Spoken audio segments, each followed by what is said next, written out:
Good morning बच्चों। आज हम एक chapter one shot video record करने वाले हैं। The chapter is energy and heat transfer. ये बेसिकली एक वन शॉट वीडियो रहेगा सो दैट आप एग्जामिनेशन के लिए अच्छे से प्रिपेयर कर पाए। काइंड ऑफ एक रिवीजन टाइप का है। हम लोग इसमें क्या क्या डिस्कस करेंगे ये आगे देखते हैं। इन दिस चैप्टर हम लोग क्या क्या पढ़ेंगे, पहले तो वर्क और एनर्जी। वर्क एनर्जी में वो सबका डेफिनेशंस। आज ये वीडियो में आपको ये बोलने वाला हूं कि डेफिनेशंस कैसे याद रखेंगे, डेफिनेशंस याद रखने का सही तरीका कैसे होना चाहिए। फॉर्मूलाज देखेंगे, उसके बाद रिलेशनशिप्स देखेंगे, relationship between work and energy. उसके बाद हम लोग को टाइप्स ऑफ एनर्जी देखना है। That means what is the potential energy, kinetic energy, mechanical energy, electrical energy, different various forms of energy देखेंगे।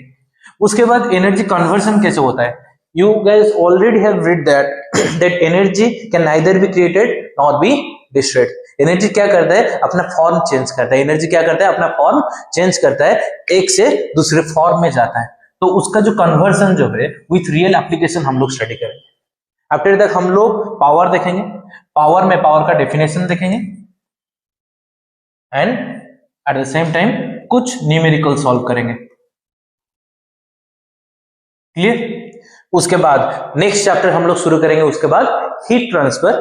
हीट ट्रांसफर में हम लोग का बेसिकली बॉइलिंग एंड इवेपोरेशन में डिफरेंस देखेंगे। What is boiling and what is evaporation. उसके बाद कैसे थर्मल एक्सपेंशन होता है in solid, liquid and gas. ये तीन चीज कंपेयर करेंगे। एट द सेम टाइम हम लोग थर्मल एक्सपेंशन का कुछ प्रैक्टिकल एग्जांपल्स देखेंगे, उसको कंपेयर करेंगे। कोई डाउट? तो चलिए आगे बढ़ते हैं और शुरू करते हैं work. Clear. So what is work, what is work. देखिए अगर कोई डेफिनेशन याद करना है तो डेफिनेशन के लिए आपको बस ये करना पड़ेगा, आपको कीवर्ड्स याद रखने हैं। ज्यादा कुछ नहीं करना है, बस कीवर्ड्स याद रखना है। अगर आप कीवर्ड्स याद रख लिए तो आपका काम खत्म, आधा ही आधा।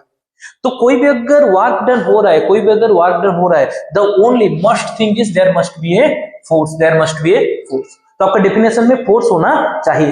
वो फोर्स तो ऐसे ही आके ऐसे झूमता नहीं जाएगा, कुछ तो ऐसे भी करके नहीं चला जाएगा। वो फोर्स क्या करेगा, वो फोर्स का कुछ एक मकसद है, वो है अपना मकसद पूरा करने। वो फोर्स का मकसद क्या है, वो डिस्प्लेसमेंट करेगा। वो क्या करेगा, displacement. So there must be one displacement and another thing is that the force and displacement must be in one single direction. That means the direction of displacement must be in the direction of force. तो ये तीन keywords आपके answer में होना चाहिए। That is the force must be applied and the force must be causing the displacement. At the same time the displacement's direction, the displacement direction must be in the direction of force applied, force applied. कोई doubt? Clear. आगे बढ़ते हैं। तो इस हिसाब से हमको कुछ कुछ चीजें पता चला। तो हम लोग अभी ये देखेंगे वर्क किस किस फैक्टर्स के ऊपर डिपेंड कर रहा है। From the definition we have seen that the work is dependent upon the force. अगर फोर्स ज्यादा है, अगर फोर्स ज्यादा है तो वर्क डन भी क्या होगा, ज्यादा होगा। अरे हाँ या ना, पक्का, क्लियर। देन हम लोग क्या देखेंगे, डिस्प्लेसमेंट। अगर वो जो फोर्स है वो डिस्प्लेसमेंट क्या है, वो फोर्स क्या क्या है, डिस्प्लेसमेंट क्या है। तो अगर डिस्प्लेसमेंट भी ज्यादा है तो वर्क डन भी क्या होगा, ज्यादा होगा।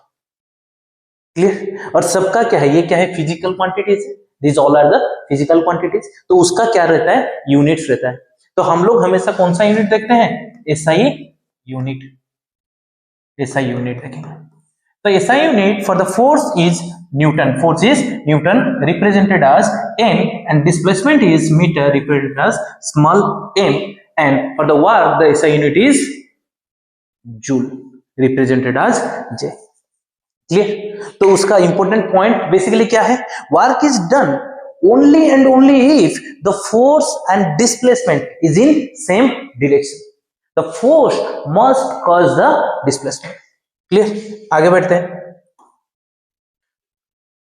No, the condition for work to be done. देखिए सेम चीज में बार बार दोहरा रहा हूं, सेम चीज, क्योंकि आपको अच्छे से याद रह जाए। क्लियर। देखो सेम चीज फिर से दोहराएंगे। अगर वर्क डन हुआ है दैट मीन्स फोर्स अप्लाइड है, फोर्स अप्लाइड नहीं है there is no force applied then work is not done. अगर फोर्स अप्लाइड है और फोर्स अप्लाइड की वजह से कोई भी मोशन नहीं है, इधर force is there but there is no motion, no motion, that means there is no work done. Clear? The object must move, force तो अप्लाइड हुआ है, ऑब्जेक्ट को मूव होना है, force applied no motion no work done, force applied object moves work done. Clear? अभी force applied object moves but not in the direction of force applied then no work done. Clear? उसके बाद force applied है, displacement हो रहा है same direction, that means the work is done. कोई doubt? Clear? किस हिसाब से जा रहा है देखो, कितने अच्छे से पीडीएफ बनाया, जो पीपीटी बनाया गया आपके लिए। देखिए force applied, force applied, force apply किया गया, डिस्प्लेसमेंट होना चाहिए, डिस्प्लेसमेंट नहीं हुआ है, वर्क इज नॉट डन। अब लेट डिस्प्लेसमेंट हुआ है, वर्क इज डन। डिस्प्लेसमेंट हो गया लेकिन not in the direction of force applied, work is not done. अब डिस्प्लेसमेंट हुआ है इन the direction of force applied, work is.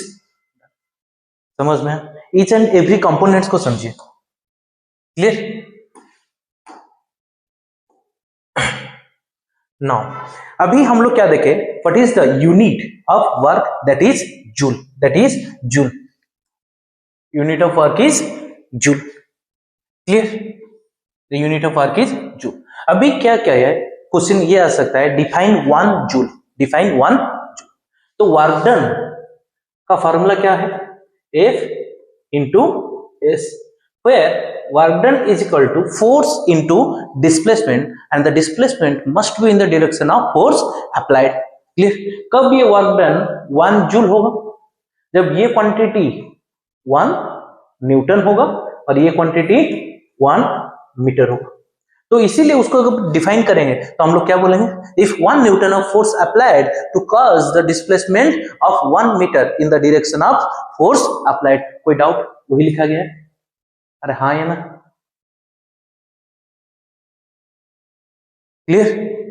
Next उसको ऐसे रिप्रेजेंट कर दो, उसको ऐसे रिप्रेजेंट कर दो, काम खत्म। क्लियर?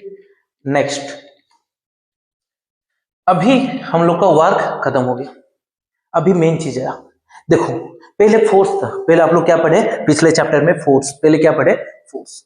तो फोर्स किस लिए है, force is there to do some work, force is there to do some work. अभी फोर्स ने कुछ काम कर लिया, फोर्स ने कुछ काम कर लिया, काम कर लिया कैसे, तो पता चला कि फोर्स अप्लाइड हुआ और डिस्प्लेसमेंट हुआ in the direction of force applied. बार बार बोल रहा हूं, डिस्प्लेसमेंट होना है और वो भी कैसे होना है, जिस डायरेक्शन में फोर्स अप्लाइड है। अगर सेम डायरेक्शन में नहीं है then there is no work. Clear? कोई डाउट? देखो अभी क्या है, हम लोग को क्या देखना है, एनर्जी। तो अभी एनर्जी है क्या, एनर्जी क्या है, औकात है। एनर्जी क्या है, औकात है। औकात किसका, द औकात टू डू द वर्क, औकात टू डू द वर्क। औकात क्या है, capacity. The energy is nothing but it is the capacity to do the work. अभी ये डेफिनेशन में, ये डेफिनेशन में आपका जो ये डेफिनेशन में आपका कीवर्ड्स क्या है, कैपेसिटी टू डू वर्क। ये दो चीज आपको याद रहना है, पूरा डेफिनेशन याद रखने का जरूरत नहीं है, जो कीवर्ड्स है वही लेना है, टीचर को बस वही देखना है और ज्यादा कुछ देखना नहीं है। आपको पहले समझ में आना चाहिए और कीवर्ड्स याद रहना चाहिए, बस इतना ही सिंपल है डेफिनेशन, और उससे ज्यादा कुछ करने का जरूरत है नहीं। क्लियर? अभी नेक्स्ट इज की आइडिया क्या है, an object that has energy can do work. अगर कोई बॉडी के पास एनर्जी है तो वो काम कर सकता है।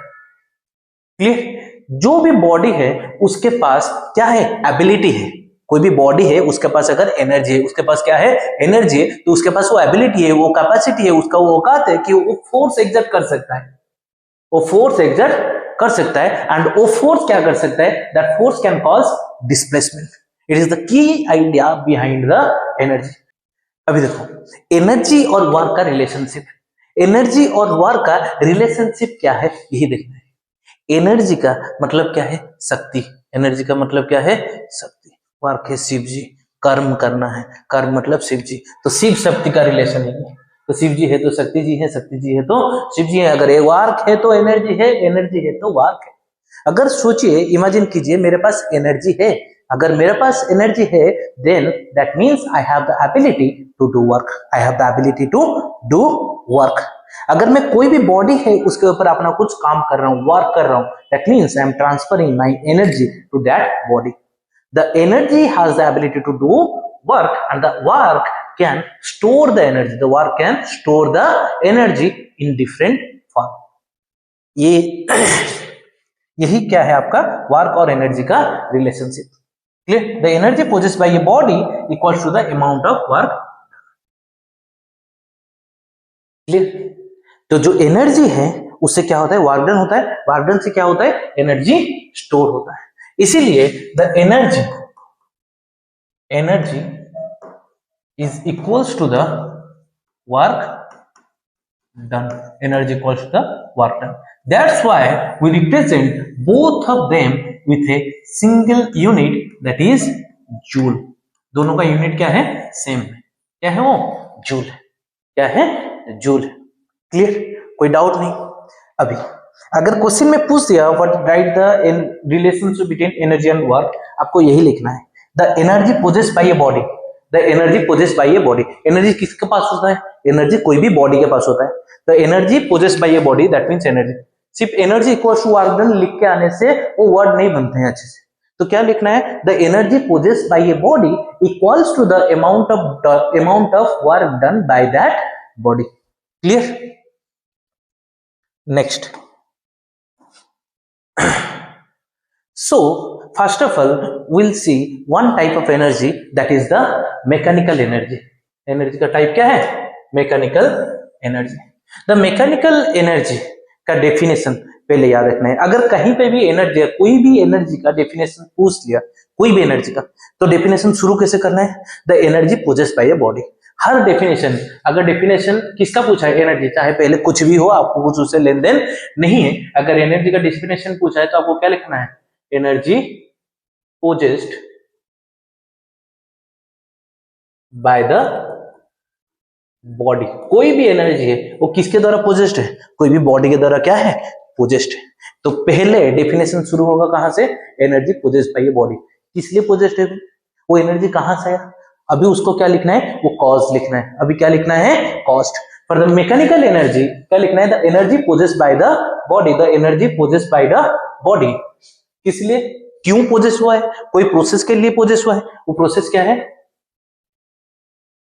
Due to its state of rest और स्टेट ऑफ मोशन। अगर कोई भी बॉडी मोशन में है इसीलिए उसके पास कुछ एनर्जी है। अगर कोई भी बॉडी स्टेट, मतलब उसका स्टेट ऑफ क्या है, रेस्ट में है। अगर कोई भी बॉडी मोशन में है इसीलिए उसके पास कुछ एनर्जी है, और कोई भी बॉडी रेस्ट में है इसीलिए उसके पास कुछ एनर्जी है, तो वही एनर्जी को हम लोग क्या बोलेंगे, मैकेनिकल एनर्जी। वही एनर्जी को हम लोग क्या बोलेंगे, मैकेनिकल एनर्जी। अगर बॉडी रेस्ट में है इसीलिए जो एनर्जी है उसको हम लोग क्या बोलेंगे, पोटेंशियल एनर्जी। अगर बॉडी मोशन में है उसीलिए जो एनर्जी हम लोग उसको क्या बोलेंगे, kinetic energy. If a body is in state of rest then we will say it is a potential energy. If the body is in a state of motion then we can say it is a kinetic energy. याद रखना, सिर्फ rest और motion लिख के मत आना।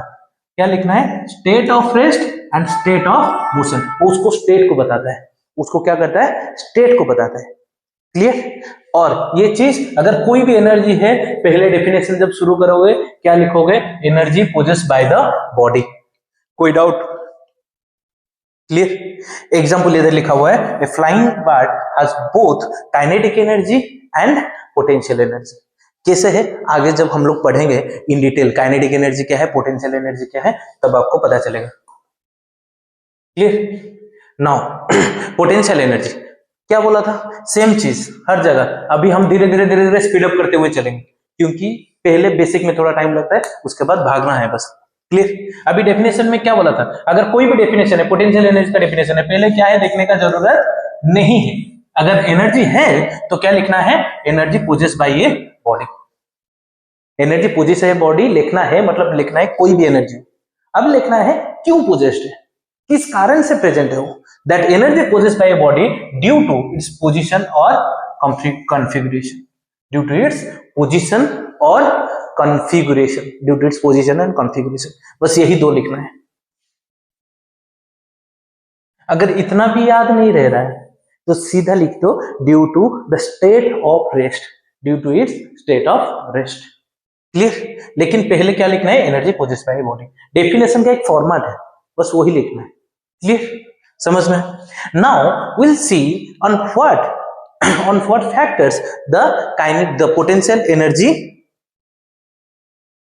is depends upon, on what factors the potential energy is depends upon। Clear, एक second. हाँ,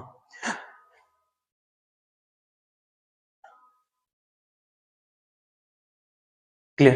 the potential energy depends upon the factor of mass and upon the height.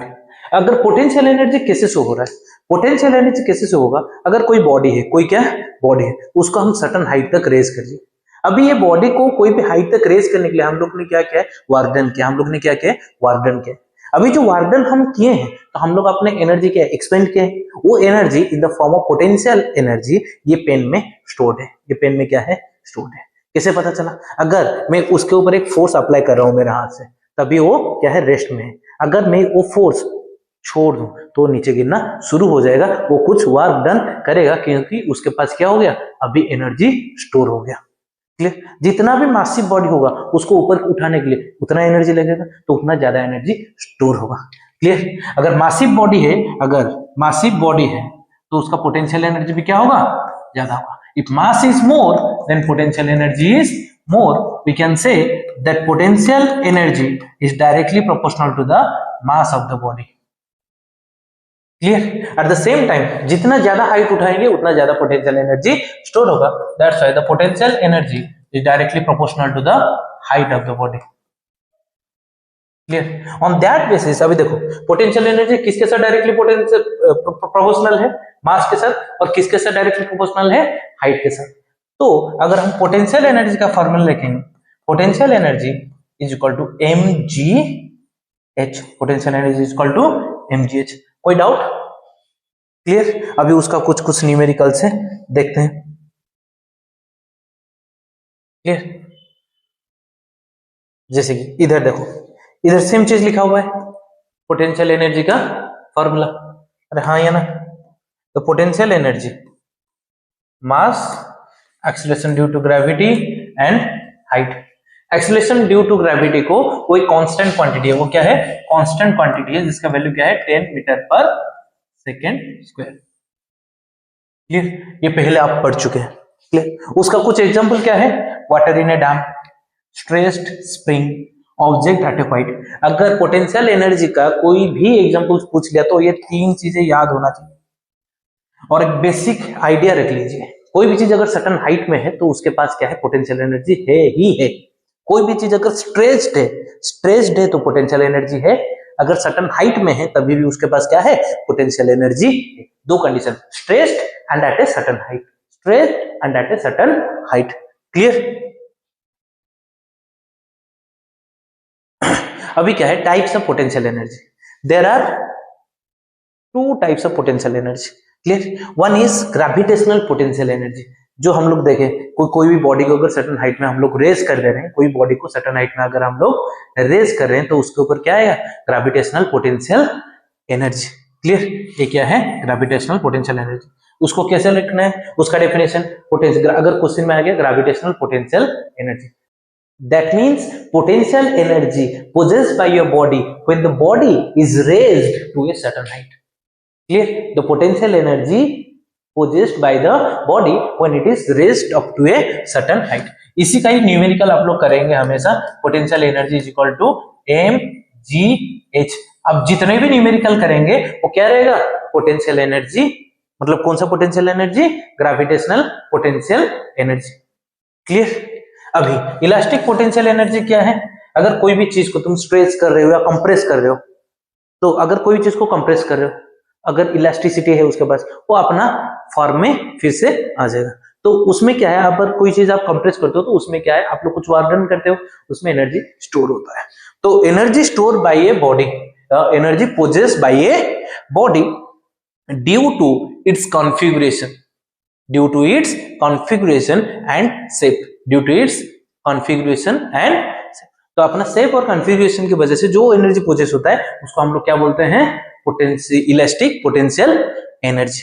Clear. Potential energy simply ये याद रखना है, potential energy is equal to mass into g into h. उसमें से जी का value क्या है, 10 मीटर पर सेकेंड स्क्वायर। अभी देखो वेरिएबल कितना है, जी तो कांस्टेंट है, जी तो कांस्टेंट है, तीन ही वेरिएबल है, पोटेंशियल एनर्जी है, मास है और हाइट है। पोटेंशियल एनर्जी मास और हाइट है, उसमें कितने टाइप का प्रॉब्लम्स आ सकते हैं ये याद रख लो। ये तीन वेरिएबल आप पहले प्रॉब्लम में ढूंढना है, potential energy, mass and height.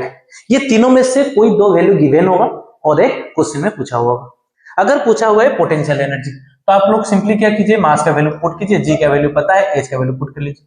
अगर पूछा गया है हाइट, अगर क्या पूछा है हाइट, तो क्या करना है, potential energy by m into g, potential energy का वैल्यू पुट कीजिए, मास का वैल्यू पुट कीजिए, जी का वैल्यू तो पता है 10 मीटर पर सेकेंड स्क्वायर, तो आपको हाइट भी मिल जाएगा। क्वेश्चन में ऐसे पूछता है, if a body having the potential energy something 600 joule to 1100 joule कुछ पूछता है, तो कितने हाइट तक गया है, मैक्सिमम कितने हाइट तक वो बॉडी गया है। तो कैसे सॉल्व करोगे, ऐसे सॉल्व करोगे, सिंपल है, यही याद रखो, mgh potential energy equal to mgh। उसमें g क्या है, कांस्टेंट है, g क्या है, कांस्टेंट है, वेरिएबल तीन है, वेरिएबल तीन है, दो वेरिएबल गिवन होगा, दो वेरिएबल गिवन होगा, एक वेरिएबल पूछा होगा। अगर ये दो वेरिएबल गिवन है तो ये पूछा होगा, अगर ये दो वेरिएबल गिवन है तो ये पूछा होगा, मैनिपुलेट करना है उस हिसाब से। बेसिक फॉर्मूला आपका यही है, कोई डाउट, ये डायरेक्ट फॉर्मूला बेस्ड है, वो न्यूमेरिकल बहुत ही इजी क्वेश्चन है, इजीली कर पाओगे। और उसका दूसरा क्वेश्चन क्या है, अगर बोलेगा मास को डबल कर दिए, मास को डबल कर दिए, कैसे करना है, potential energy is equal to m g H.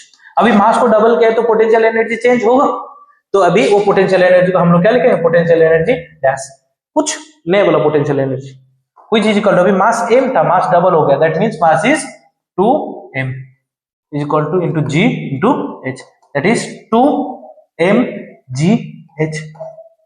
Clear. अरे हाँ या ना, that mgh is equal to potential energy, that means potential energy कितना हो गया, ट्वाइस हो गया। पोटेंशियल एनर्जी कैसा हो गया, ट्वाइस हो गया। मैंने क्लास में भी पहले आपको ये चीज बोल रखा है, इसको कैसे सॉल्व करना है, उसको सॉल्व करने का वो बोला था मैंने आपको। पहले क्या करना है, एक लाइन ड्रॉ कर दो इजीली। अब छोटे बच्चे हो, छोटे बच्चे की तरह सॉल्व करो, पोटेंशियल एनर्जी लाइन ड्रॉ कर दो, ये लिख लो m1 this, h1 this, m2 this, h2 this. अभी potential energy 1 is equal to m1 g h1, potential energy 2 is equal to m2 g h2। अभी क्या करना है, pe1 अपन पोटेंशियल एनर्जी 2, जो भी आ जाएगा m1 h1 by m2 h2। कोई doubt, clear. ये दो टाइप का ही प्रॉब्लम आ सकता है, उसमें और कुछ है नहीं। अभी तक हमने क्या क्या कवर किया है और एक बार फिर से बोल दे रहा हूँ, वर्क डन की, वर्क का डेफिनेशन देखे, उसके बाद उसका फॉर्मूला देखे, उसके बाद उसका यूनिट देखे, W is equal to F into S, उसमें भी तीन ही है वेरिएबल, W है, F है, S है, कोई दो गिवन होगा और एक को निकालना होगा। अगर डिस्प्लेसमेंट पूछा है W बाई एफ, अगर फोर्स पूछा है W बाई डिस्प्लेसमेंट, अगर वर्क डन पूछा है तो force into displacement. But question में ये देखना है कि हमेशा जब न्यूमेरिकल सॉल्व कर रहे हो, माइंड वन थिंग, सबका यूनिट सेम होना है। आप लोग बच्चे सिर्फ एक ही चीज गलत कर देते हो, क्या कि यूनिट चेक नहीं करते हो। The unit must be in the SI unit. Unit कैसे होना है, एसआई यूनिट में होना है, ये याद रखना, एसआई यूनिट में होना है। क्लियर, ये याद रखना ही रखना। क्लियर, लास्ट तक वेट कीजिए, लास्ट तक वेट कीजिए। मैं लास्ट में फिर से और एक बार सबको समराइज कर दूंगा। Last part will be more important. Last part मैं आपको ट्रिक्स बताऊंगा, कैसे करना है, कैसे लिखना है, बार बार सब बताऊंगा। लास्ट तक बस वेट कीजिए। क्लियर? ये है पोटेंशियल एनर्जी। पोटेंशियल एनर्जी के बाद ये है काइनेटिक एनर्जी। काइनेटिक एनर्जी वही सेम चीज है, एनर्जी पोजेस्ड। एनर्जी लिखा है मतलब energy possessed by a body, ये लिखना है। ड्यू टू इट्स स्टेट, इधर आई थिंक टाइप मिस्ड हो गया, ड्यू टू इट्स मोशन लिखा है, due to its state of motion लिखना है आपको। क्या लिखना है? Due to its state of motion. उसका मोशन क्या है, उसका स्टेट है, वो डिफाइन करना है। The kinetic energy depends upon the mass of the body. वो मोशन के लिए, मोशन क्या है? Motion means velocity, motion means velocity. तो इधर काइनेटिक एनर्जी किस पे डिपेंडेंट है? एक तो मास, जैसे पोटेंशियल एनर्जी में था, और उसके साथ साथ क्या है? वेलोसिटी पे डिपेंडेंट है। The kinetic energy is directly proportional to the mass of the body, and at the same time the kinetic energy is directly proportional to the square of velocity, square of velocity, velocity का square. So hence the formula for the kinetic energy is equal to half mv square. Clear? कोई doubt? उसका example क्या है? अगर कोई भी body motion में, कोई भी बॉडी मोशन में, कोई भी बॉडी मोशन में, तो उसके पास काइनेटिक एनर्जी है। आंख बंद करके लेके आओ, पंछी उड़ रही है, मैं बोला था, एक्सप्लेन करने के बाद बोलूंगा। जब मैकेनिकल एनर्जी था उसमें लिखा हुआ था a bird is flying both potential energy and kinetic energy. अगर बर्ड उड़ रहा है नीचे जमीन पे, तो वो रेंगते रेंगते नहीं उड़ रहा होगा, आसमान में उड़ रहा है, that means it has some height. अगर उसके पास हाइट है, that means it have potential energy. उड़ रहा है, उड़ रहा है मतलब मोशन में है, मोशन में है, तो उसके पास क्या है? Kinetic energy. That's why the bird have both kinetic energy and potential energy when it is flying. कोई डाउट? क्लियर? तो कोई भी चीज, सिंपली इसका एग्जांपल क्या है? कोई भी चीज मोशन में है, दैट मींस वो, देखो रेस्ट, पोटेंशियल एनर्जी में एक चीज माइंड रखो, पोटेंशियल एनर्जी माइंड में ये चीज जरूर रखना है, पोटेंशियल एनर्जी में अगर कोई भी चीज रेस्ट में है, कोई भी चीज अगर रेस्ट में है, तो उसके पास पोटेंशियल एनर्जी है, उसका कुछ मायने है नहीं। जैसे कि कार रुका हुआ है, कार क्या है? रुका हुआ है। मैं खड़ा हुआ हूं, that doesn't mean I have the potential energy, that doesn't mean car have the potential energy. अगर वो कोई सर्टेन हाइट में है, देन उसके पास पोटेंशियल एनर्जी है। अगर उसको कंप्रेस किया गया है, उसको स्ट्रेच किया है, तभी जाके वो पोटेंशियल एनर्जी है। ये याद रखना है। अगर कोई भी चीज, जो भी स्टेट, जो स्टेट ऑफ रेस्ट में है, अगर वो स्टेट ऑफ रेस्ट के लिए कुछ फोर्स है, उसको अगर निकाल देंगे, वो मोशन में जा पा रहा है या नहीं। अगर नहीं जा पा रहा है, तो उसके पास पोटेंशियल एनर्जी है नहीं। जैसे कार स्टॉप्ड है, अगर कार बंद है, तो वो ऑटोमेटिकली मूव तो करना, मूव तो शुरू नहीं कर सकता, तो उसके पास पोटेंशियल एनर्जी नहीं है। सर्टेन हाइट में होना चाहिए, कंप्रेस्ड होना चाहिए, स्ट्रेच्ड होना चाहिए, तीन condition, certain height, compressed, stretched, तब क्या है? Potential energy. मोशन में, काइनेटिक एनर्जी के लिए सिर्फ एक ही कंडीशन, मोशन में है, that means kinetic energy. Clear? अब इसका फॉर्मूला को देखते हैं। फैक्टर्स, हम लोग सेम चीज अभी देखें। अगर मास बढ़ेगा तो काइनेटिक एनर्जी बढ़ेगा। सेम ही चीज अभी देख के आए, वेलोसिटी बढ़ेगा तो काइनेटिक एनर्जी बढ़ेगा। कैसे है? v square factor. अगर मास जो वेलोसिटी डबल हो जा रहा है, वेलोसिटी क्या हो रहा है? डबल हो जा रहा है, that means the kinetic energy is becoming 4 times, 4v square हो जाएगा। क्लियर? कोई डाउट? पक्का? तो यही फॉर्मूला बेसिस में हम लोग को बहुत सारी चीज करना है, यही फॉर्मूला बेसिस में। बस देखो, kinetic energy is equal to half m v square. Half तो कांस्टेंट है, सेम चीज जैसे मैं बोला, तीन वेरिएबल है इधर, एक है, दो है, तीन है, तीन वेरिएबल है। ये तीन वेरिएबल को बस आपको क्या करना है? कोई भी दो वेरिएबल गिवन होगा, कोई भी दो वेरिएबल आपको गिवन होगा, बाकी तीसरा निकालना है। There is very big chance कि काइनेटिक एनर्जी में कंपैरिजन वाला क्वेश्चन आएगा, जो आपको पहले अभी दिखाया था, पहले अभी जस्ट आपको दिखाया। कैसे लिखना है? m1 दिस, m2 कुछ भी लिखना है। लेट वो बोला कि मास डबल हो गया, वो क्या बोला? मास डबल हो गया। Let m1 is m, m2 is 2m। Clear? अभी v1 इज v, अभी बोला कि मास डबल हुआ है और उसके साथ साथ साथ वेलोसिटी क्या हुआ है? हाफ हुआ है। अगर v1 v है तो वेलोसिटी क्या हुआ है? हाफ हुआ है, तो v2 क्या हो जाएगा? v/2। अभी क्या लिखना है? Kinetic energy 1 is equal to half m v square. अभी एक चीज इधर ध्यान रखो, जब काइनेटिक एनर्जी 2 लिखोगे तो क्या करना है, हाफ लिखना है, मास के जगह m1 के जगह m2 के जगह 2m लिखना है, उसको ब्रैकेट में ही लिखना है। ये याद रखो, ब्रैकेट में लिखो तो कंफ्यूजन नहीं होगा, बार बार बोल रहा हूं।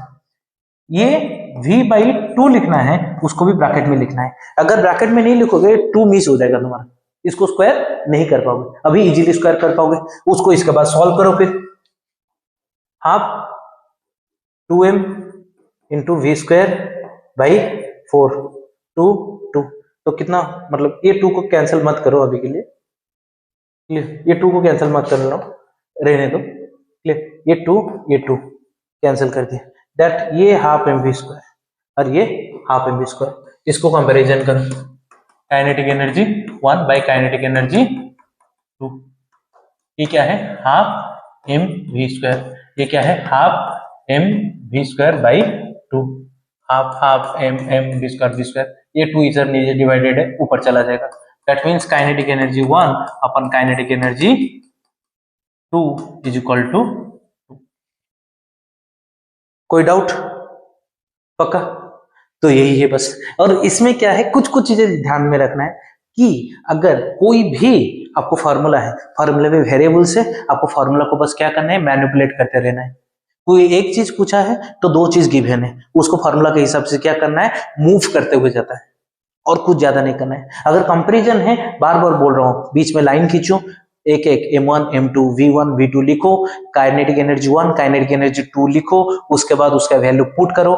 मेक श्योर अगर मास पुट कर रहे हो और जो भी जब भी पोटेंशियल एनर्जी कर रहे हो, जब कंपैरिजन है तो ब्रैकेट के अंदर रखो। m2 का वैल्यू क्या है 2m, तो 2m को ब्रैकेट के अंदर रखो।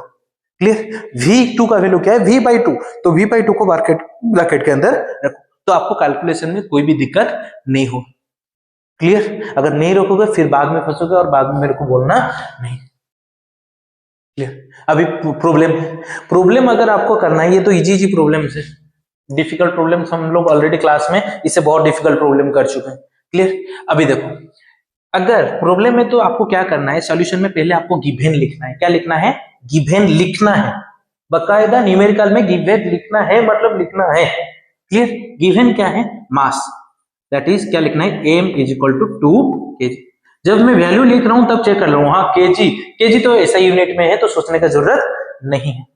फिर क्या, velocity is equal to 5 metre पर सेकंड, ये भी तो ऐसा यूनिट में है और सोचने का जरूरत है नहीं। उसके बाद क्या करना है, आपको फॉर्मूला लिखना है।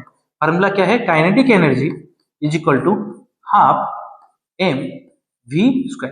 मेक श्योर इसको तुम जो बॉक्स में रखोगे, मेक श्योर उसको तुम बॉक्स में रखोगे, that formula must be visible. Clear? वो बॉक्स में रहना है, मतलब रहना है। ये साइड में लिखने का जरूरत इतना है नहीं, बस गिवन लिखना है, फॉर्मूला लिखने का जरूरत है नहीं।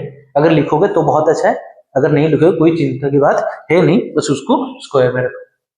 क्लियर? उसके बाद वैल्यू पुट करो, kinetic energy equal to, easy हो गया तुम्हारे लिए। अगर फॉर्मूला लिखोगे तुम्हारे लिए इजी। अब भी क्वेश्चन देखने का जरूरत है नहीं, क्वेश्चन को तुमने डिकोड कर लिया है। हाफ m की जगह क्या पुट करना है 2। मैं जब इधर m लिखा था तब देख लिया था क्या है, केजी में है, मतलब ऐसा यूनिट में। जब गिवन डाटा लिखोगे तभी चेक कर लेना। क्लियर? 5 है, 5 का स्क्वायर। देखो मैं ब्रैकेट दे रहा हूं, बार बार बोल रहा हूं, अगर स्क्वायर है इसलिए ब्रैकेट दे रहा हूं, नहीं तो कंफ्यूज हो जाऊं। कैसे करना है, हाफ इंटू 2 इंटू 5 का स्क्वायर था, 2 कट गया, 5 का स्क्वायर कितना है 25। ऐसे 25 लेके नहीं आना है।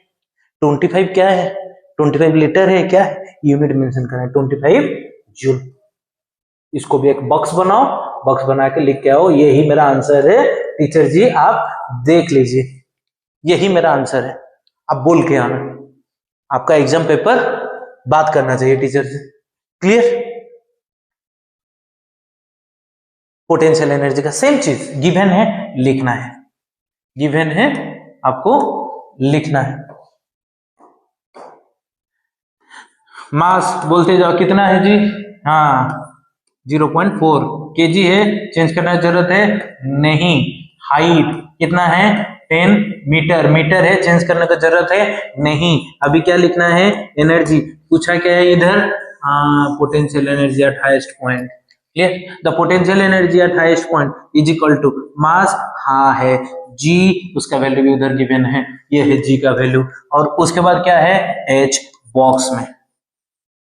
उसके बाद potential energy is equal to 0.4, value put करते जाओ 0.4, ये है 10, ये है 10, 0.4 440 जूल, लिखना ही लिखना है। अगर आपको क्वेश्चन उल्टा दिया है, क्वेश्चन उल्टा दिया है क्योंकि आपका जो टीचर है उल्टी खोपड़ी का है, क्या क्वेश्चन उल्टा है, सिंपल यही है।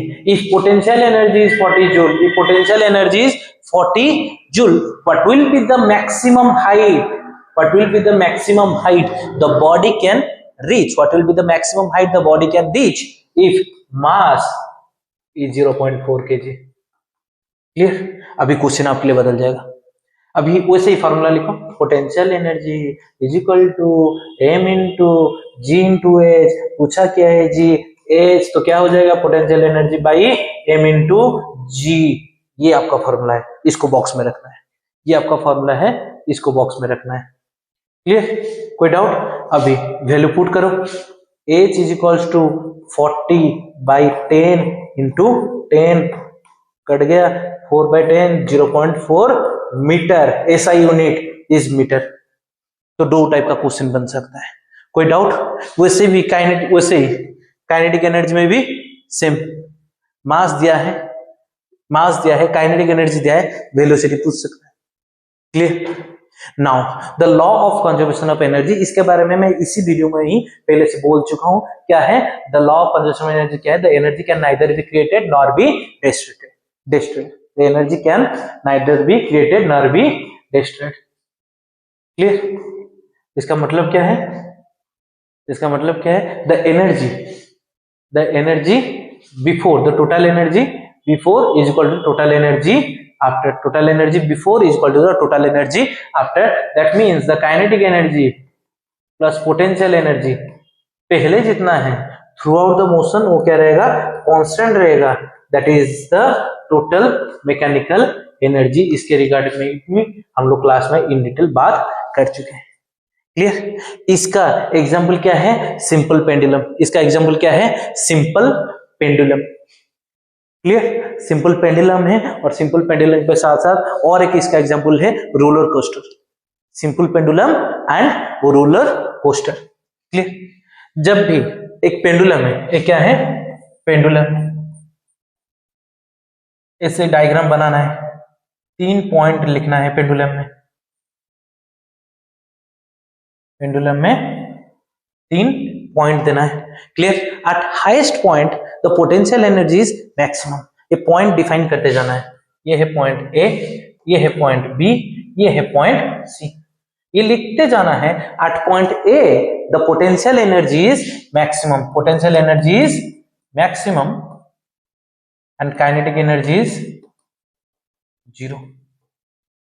क्योंकि जब इस तरफ मूव करेगा there will be a point जहां पे वो रुक जाएगा, उसके बाद रिवर्स डायरेक्शन में मूव करेगा। आप जब आगे मूव करते हो तो अपना डायरेक्शन अगर 180 डिग्री पूरा चेंज करना है तो आपको रुक के मुड़ के जाना पड़ता है। क्लियर? हाँ या ना? बिना रुके आप पीछे नहीं आ सकते, रिवर्स नहीं कर सकते। तो इसीलिए पोटेंशियल एनर्जी इसमें क्या है? मैक्सिमम, क्योंकि उसमें मोशन क्या है? एट पर्टिकुलरली दैट पॉइंट तो मोशन इज 0। अगर मोशन 0 है तो काइनेटिक एनर्जी क्या हो जाएगा? 0। Let this is the ground, eight this point the height will be 0, that means eight this point the kinetic energy will be maximum because the potential energy is 0। ये point में क्या हो जाएगा? Same चीज, potential energy क्या हो जाएगा? Maximum and kinetic energy is 0। Same चीज को इधर लिखा गया है। एट हाईएस्ट पॉइंट, ये दोनों क्या है? हाईएस्ट पॉइंट है ए एंड सी, उसमें पोटेंशियल एनर्जी क्या है? Maximum and kinetic energy 0। Eight lowest point जहां पे हाइट क्या है? 0, उसमें पोटेंशियल एनर्जी क्या है? 0 एंड काइनेटिक एनर्जी क्या है? Maximum. That's how the total energy remains same. In between, मतलब ये पॉइंट में, ये पॉइंट में, ये पॉइंट में, ये पॉइंट में, उस पेंडुलम के पास काइनेटिक एनर्जी भी है और पोटेंशियल एनर्जी भी है, क्योंकि उसके पास उस पॉइंट में क्या है? हाइट भी है और मोशन भी है। कोई डाउट? एक बार अपना बुक देख लेना, बुक में ऐसे ही डिफाइन किया गया। मैं जैसे बोला पहले, आपको लिखने का तरीका मैं बोल दे रहा हूँ। लिखने का तरीका बस यही है कि आपको दो चीज देखना है। पहले पॉइंट डिफाइन करना है, point A, point B, point C. आपको ये बोलना है पॉइंट ए में पोटेंशियल एनर्जी मैक्सिमम है, काइनेटिक एनर्जी जीरो है, क्योंकि उस पॉइंट में मोशन जीरो है।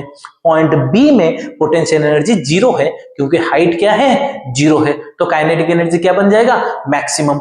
At point C again the potential energy is maximum and kinetic energy is zero. ये 3 पॉइंट में बस आपको ये डिफाइन करना है पोटेंशियल एनर्जी क्या है और काइनेटिक एनर्जी क्या है। क्वेश्चन आज सिंपल एज दिस। ये एक बार बुक देख लेना फिर भी। ये सिंपल पेंडुलम, यही चीज मैंने बोला अभी, ये डिटेल्स यही चीज बोला जो कि इधर लिखा हुआ है। Clear? Now the various forms of energy, हम लोग वेरियस फॉर्म्स ऑफ एनर्जी देखेंगे। क्लियर? एक है मैकेनिकल एनर्जी, इसके बारे में हम लोग देखेंगे। अब है हीट एनर्जी। हीट एनर्जी क्यों आ रहा है, कोई भी सब्सटेंस है वो किससे बना हुआ है, एटम से, मॉलिक्यूल से बना हुआ है। एटम से बना हुआ है कोई भी, जो एटम है, जो पार्टिकल्स है, जो सब पार्टिकल्स है, जो एटम्स जो है, तो वो क्या करते हैं, मूव करते हैं। वो क्या करते हैं, मूव करते हैं। अगर वो वेरी फास्ट मूव करते हैं तो उससे क्या डेवलप होता है, हीट एनर्जी। क्यों, energy due to the motion of molecules और पार्टिकल्स, मॉलिक्यूल्स और पार्टिकल्स, तब क्या होता है, heat energy. Light energy, light energy कैसे पता चलता है, light is a form of energy because the energy, क्यों पता चलता है कि लाइट क्या है, एक form of energy, because it produces a sensation of vision, it produces a sensation of vision.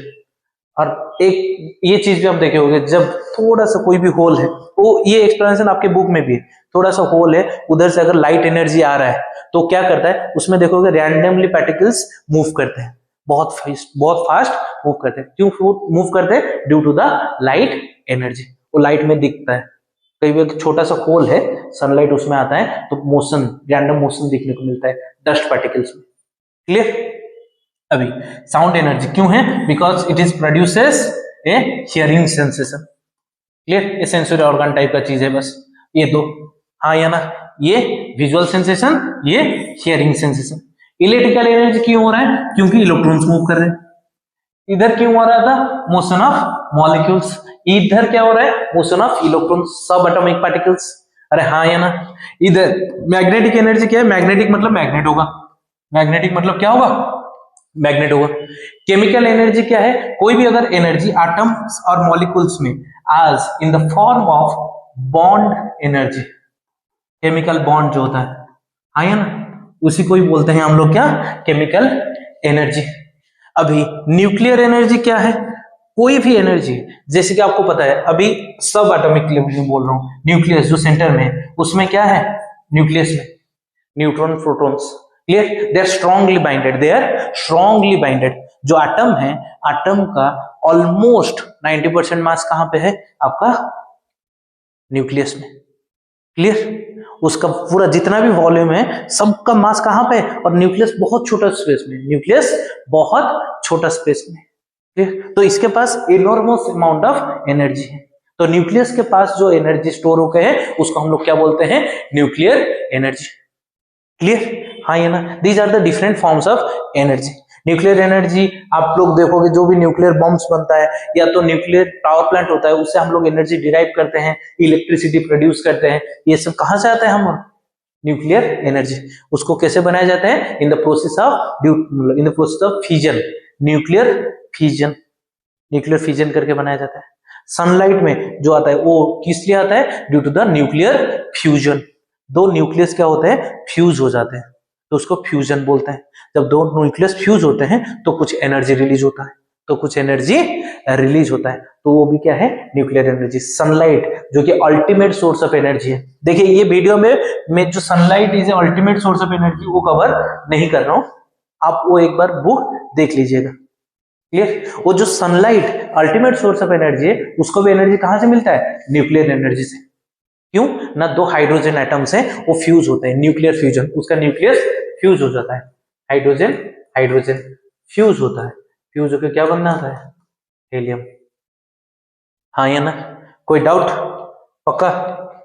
Next, तो अभी तक हम लोग ने एनर्जी देख लिया, टाइप्स ऑफ एनर्जी देख लिया। अभी इंटर कन्वर्सन देखेंगे। अभी क्या देखेंगे? Inter conversion. एनर्जी कैसे एक फॉर्म से दूसरे फॉर्म में जाता है, ये जो टोटल पार्ट हम लोग देखेंगे। इसमें इंपोर्टेंट क्या है? एग्जांपल्स। इसमें इंपोर्टेंट क्या है?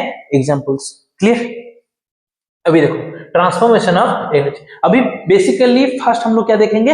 मैकेनिकल एनर्जी कैसे ट्रांसफॉर्म हो रहा है, उसके बाद आगे देखेंगे। जैसे कि मैकेनिकल एनर्जी क्या है, आप लोग देखे होंगे मैन वर्सेस वाइल्ड, वो सब में वो क्या करता है? एक वुड लेता है और उसके ऊपर एक वुड लेके उसको क्या करता है? ड्रिल करता रहता है। धीरे धीरे क्या बनता है? आग बनता है। धीरे धीरे क्या बनता है? आग बनता है। इन द सेम केस हम लोग अगर mechanical energy, drill means mechanical energy move कर रहे हैं, मोशन में, ड्रिलिंग मोशन में, सर्कुलर मोशन में। क्लियर? वो ड्रिल जब हो रहा है उसके पास क्या है? Mechanical energy. धीरे धीरे क्या बनेगा? Heat energy. जितना ज्यादा फ्रिक्शन होगा, फ्रिक्शन होने से क्या होगा? हीट एनर्जी मिलेगा। इन द सेम सेंस ये ऐसे ही है, rubbing hands together produces heat. आप हाथ घिसते रहेंगे, mechanical energy, state of motion, kinetic energy. Mechanical energy का क्या है? एक फॉर्म। जब मोशन में है, धीरे धीरे क्या बन रहा है? Heat energy. वो एक एग्जांपल है। ये दो एग्जांपल है mechanical to heat energy, mechanical to heat energy. देखो, इंटर कन्वर्सन में आपको बस एक ही ट्रिक याद रखना है। क्लियर? ये इसी फॉर्मेट में है। एक प्रोसेस है, एक क्या है? प्रोसेस है। ये प्रोसेस में एक आउटपुट है, एक क्या है? आउटपुट है, और क्या है? एक इनपुट है। आपको चीजों को बस रियलाइज करना है। फिजिक्स इतना डिफिकल्ट है ही नहीं, फिजिक्स का कोई भी चैप्टर डिफिकल्ट नहीं है। रियलाइज करना है आपको। ये रियलाइज होना है, जब हाथ घिसते हैं, जब हम लोग हाथ घिसते हैं तो क्या होता है? आउटपुट क्या है? Heat energy. कोई एक चीज आपको मिलना है तो आउटपुट आपको क्या मिल गया? Heat energy. क्लियर? हाथ घिस रहे मतलब मोशन में है, तो इनपुट क्या है? Mechanical energy. कोई भी एनर्जी कन्वर्जन है, एक है प्रोसेस, एक है आउटपुट, और एक है इनपुट। अगर आपको आउटपुट पता है तो आपको इनपुट पता चल जाएगा।